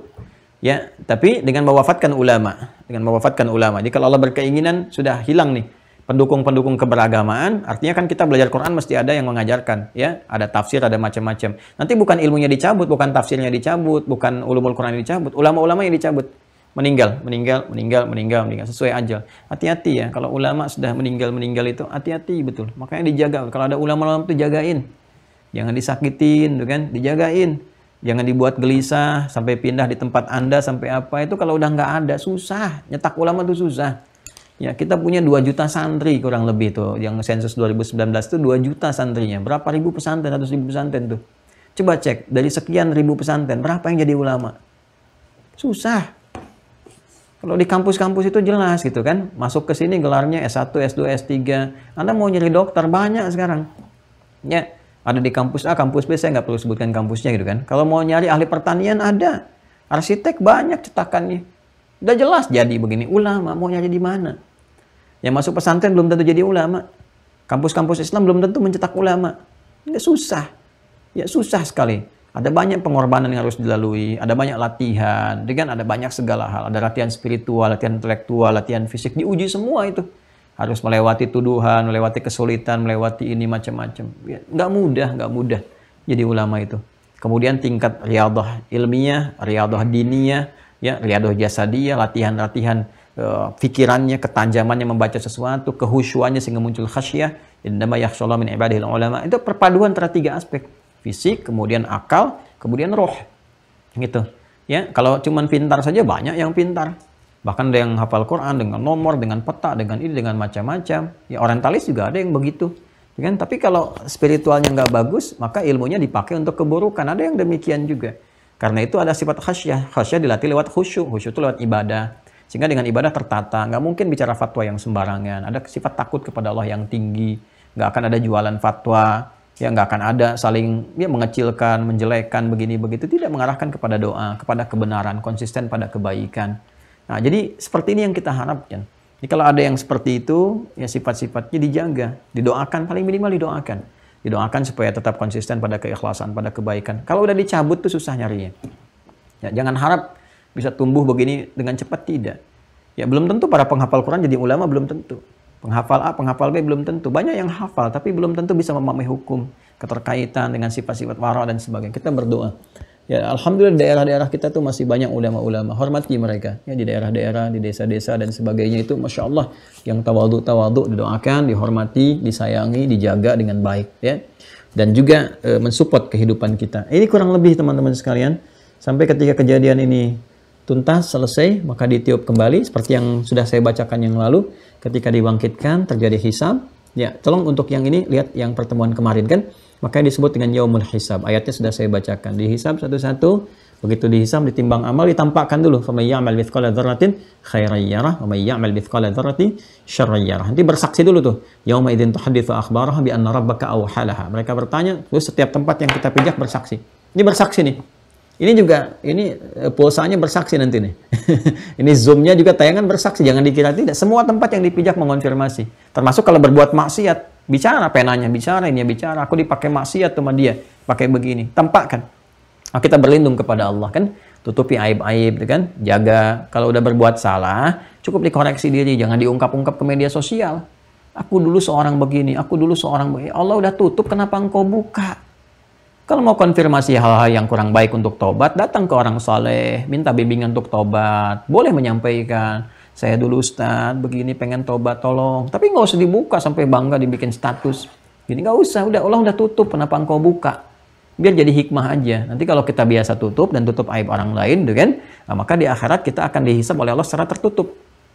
Tutup ya antara kita dengan Allah untuk menunjukkan rahmat Allah Subhanahu wa taala. Setelah dihisab muncul 3 golongan. Golongan solihin, ya, orang-orang soleh, bukan namanya Pak Soleh, bukan. Ya, Pak Soleh dan Bu Solihat, bukan. Jadi ini sifat karena amalnya. Golongan salihin masuk nanti dengan surganya, iman dan amal saleh. Mubasysyiril ladzina amanu wa 'amilus solihati anna lahum jannatin tajri min tahtihal anhar. Golongan salahin yang banyak berbuat salah, gitu kan? Ya, jadi solehnya tipis atau bahkan tidak ada, ini sudah masuk ke neraka, dihukum di dalamnya. Dan golongan yang tengah-tengah tuh, yang berimbang antara soleh dengan soleh 50-50, dia akan ada di A'raf seperti saya jelaskan dulu. Maka ini Ashabul A'raf, turun surah ke-7 Al-A'raf untuk menjelaskan ayat 47 sampai dengan 49 itu, ya. Itu menjelaskan situasinya sampai hisab selesai baru dimasukkan ke dalam surga. Maka yang surga abadi khalidina fiha, yang neraka pun khalidina fiha, ya, kecuali dengan izin Allah Subhanahu wa taala segala bisa terjadi dan kita mendapatkan pertolongan apa yang disebut dengan syafaat itu. Di antara syafaat ada yang terkait dengan ketakwaan kepada Allah, Allah langsung memberikan syafaat. Ada yang terkait dengan peningkatan interaksi dengan Quran, maka rajin baca Quran. Rajin menghafal Quran supaya jadi syafaat. Iqra'ul Qur'ana fa innahu ya'ti yaumal qiyamati syafi'an li ashabihi, kepada sahabat-sahabatnya. Sahabat itu sifatnya lekat, menghormati, ya kan? Kemudian juga memberikan sikap yang baik. Maka sahabat-sahabat Quran itu beda, cara bawa mushafnya pun beda, penghormatannya beda, kecintaannya beda. Kalau mau baca mushaf pakai wudhu, ngadep kiblat, baca dengan baik, dan dia tersinggung ketika Quran dilecehkan, bukan melecehkan Quran. Orang-orang seperti ini, walaupun dia membaca, belum menghafal, tapi sudah jadi ahli Quran. Kalau sudah ahli Quran, maka dapat syafaat dari Qurannya. Kemudian ada syafaat diperkenankan oleh Allah kepada Rasulullah. Makanya nanti setiap umat mencari setiap nabinya masing-masing supaya dikasih syafaat. Semua mengatakan nggak bisa. Cuma satu orang yang bisa. Satu orang yang bisa. Siapa? Nabi Muhammad SAW. Maka banyak dikisahkan. Datang Nabi Adam. Nabi Adam, aku nggak bisa ngasih syafaat. Aku malu sama Allah. Gitu kan? Nah, pernah berbuat satu hal tertentu yang itu memang jadi jalan. Memang aku dijaga oleh Allah. Maksum gitu kan. Tapi jadi hikmah untuk manusia. Nggak bisa ngasih syafaat. Karena Nabi Ibrahim juga demikian. Nggak bisa ngasih syafaat. Nabi Musa demikian. Nggak bisa ngasih syafaat. Cuma satu orang yang bisa. Mencari sosok ini. Siapa? Muhammad sallallahu alaihi wasallam. Karena itu saat di dunia, cintai beliau, ikuti tuntunan-tuntunannya, banyak bersolawat kepada Rasulullah, Allahumma shalli ala sayyidina Muhammad, shalli ala sayyidina Muhammad. Di akhirat itu jadi modal kita untuk kembali mendapatkan kebaikan, ya. Jadi cinta Allah bisa diraih dengan mengikuti tuntunan Rasulullah. Itu di Quran surah ketiga ayat 31. Qul in kuntum tuhibbunallaha fattabi'uni yuhibbukumullah wa yaghfir lakum dzunubakum. Quran surah 33 ayat 21. Laqad kana lakum fi rasulillahi uswatun hasanah. Maka ini yang kita hadirkan dalam kehidupan secara singkat, kembali ke kurikulum yang keempat itu. Lihat kitab hadis, lihat passion kita, yang pokok kita ikuti, yang turunannya kita kemudian juga pahami supaya bisa dibawa dalam kurikulum kehidupan kita sampai kita meninggal dunia atau alam ini menghancurkan seluruh kehidupan yang berjalan di dalamnya. Nah, inilah simpul yang kelima, teman-teman sekalian, segala yang terkait dengannya. Itu tanda-tanda yang muncul, termasuk nanti tanda-tanda besar. Ya, min asyratis sa'ah, yang tanda-tanda besar yang mensyaratkan terjadinya kiamat yang besarnya, seperti matahari terbit dari barat, kan? Kemudian turunnya Imam Mahdi, dan Allah kemudian berkenan menghidupkan Nabi Isa alaihissalam, Yesus Mesias, untuk mengonfirmasi tuduhan yang disampaikan kepadanya. Maka dikonfirmasi saat di dunia sehingga jelas saat di akhirat, dan terbebas dari tuduhan-tuduhan bahwa beliau dipertuhankan dan sebagainya. Jadi semua punya mukjizatnya masing-masing. Sangat mudah bagi Allah menghidupkan, mewafatkan kembali. Setelah itu terjadi kemudian kiamat. Kan Nabi Isa juga dengan izin Allah bisa menghidupkan yang mati dengan izin Allah. Seperti Nabi Ibrahim demikian. Nabi Musa demikian, dihidupkan sementara waktu, mengklarifikasi. Kisah di Al-Baqarah kan begitu saat zaman Nabi Musa. Ya kan? Dari bagian sapi tertentu dipukulkan ke mayit, bangun, mengonfirmasi aja. Mengonfirmasi sesuatu terjadi, setelah itu meninggal lagi. Selesai kan? Ya, menjelaskan ini pembunuh saya si fulan, ketahuan pembunuhnya, setelah itu meninggal lagi. Nabi Isa juga diberikan kesempatan oleh Allah, seperti lahirnya juga mukjizat, wafatnya mukjizat, diberikan kesempatan kemudian untuk mengonfirmasi, membenarkan risalah Nabi Muhammad, menghancurkan segala yang dipertuhankannya, kemudian beliau meninggal dunia kembali kepada Allah, sebelum didahului oleh Imam Mahdi, gitu kan? Terjadi besar seperti itu kan harus meyakini akan terjadi semua seperti itu. Ya, setelah habis semuanya, orang-orang soleh habis semua, meninggal semua, yang durhaka, kufur, sebagainya dihancurkan alam semua. Jadi hati-hati, kita nggak usah menunggu matahari terbit dari barat, sampai tiap hari liatin dari barat belum, ya nggak usah. Siapkan aja amalan kita yang baik-baik menuju itu semua, dan harus paham tentang seni berkehidupan. Supaya dengan paham seni berkehidupan ini, kita bisa menjalani dengan kesenangan, keindahan, kenyamanan, kebaikan, tidak larut dalam kesedihan. Oh, kalau ini luput dari kita, wajarlah, emang ada ketentuan begitu. Oh, kalau dapat ini nggak berlebihan, emang harusnya saya dapat. Nah, itu ada rumusnya. Di mana rumusnya didapatkan? Hanya ada di simpul yang keenam. Karena itu nanti insya Allah kita akan lanjutkan pertemuan berikutnya pada simpul yang keenam untuk seni menata kehidupan. Sehingga kalau sudah paham cara menata hidup, ikuti bimbingan sampai dengan wafat, dapatkan support malaikat, lihat ketentuan dalam kitab, maka penyembahan kepada Allah akan jadi sempurna dan pengesaannya akan jadi paripurna. Tinggal kita nunggu hisab sampai kehidupan kita yang abadi, damai, bahagia, dan sejahtera. Demikian pertemuan hari ini, semoga bermanfaat. Semoga dirahmati Allah. Mohon maaf kalau ada kekurangan, kalau ada kesalahan ditepikan saja, dan semoga semua itu diridhai oleh Allah Subhanahu wa taala. Allahumma taqabbal minna innaka antas samiul alim wa tub alaina innaka antat tawwabur rahim. Rabbana atina fid dunya hasanah wa fil akhirati hasanah wa qina adzabannar.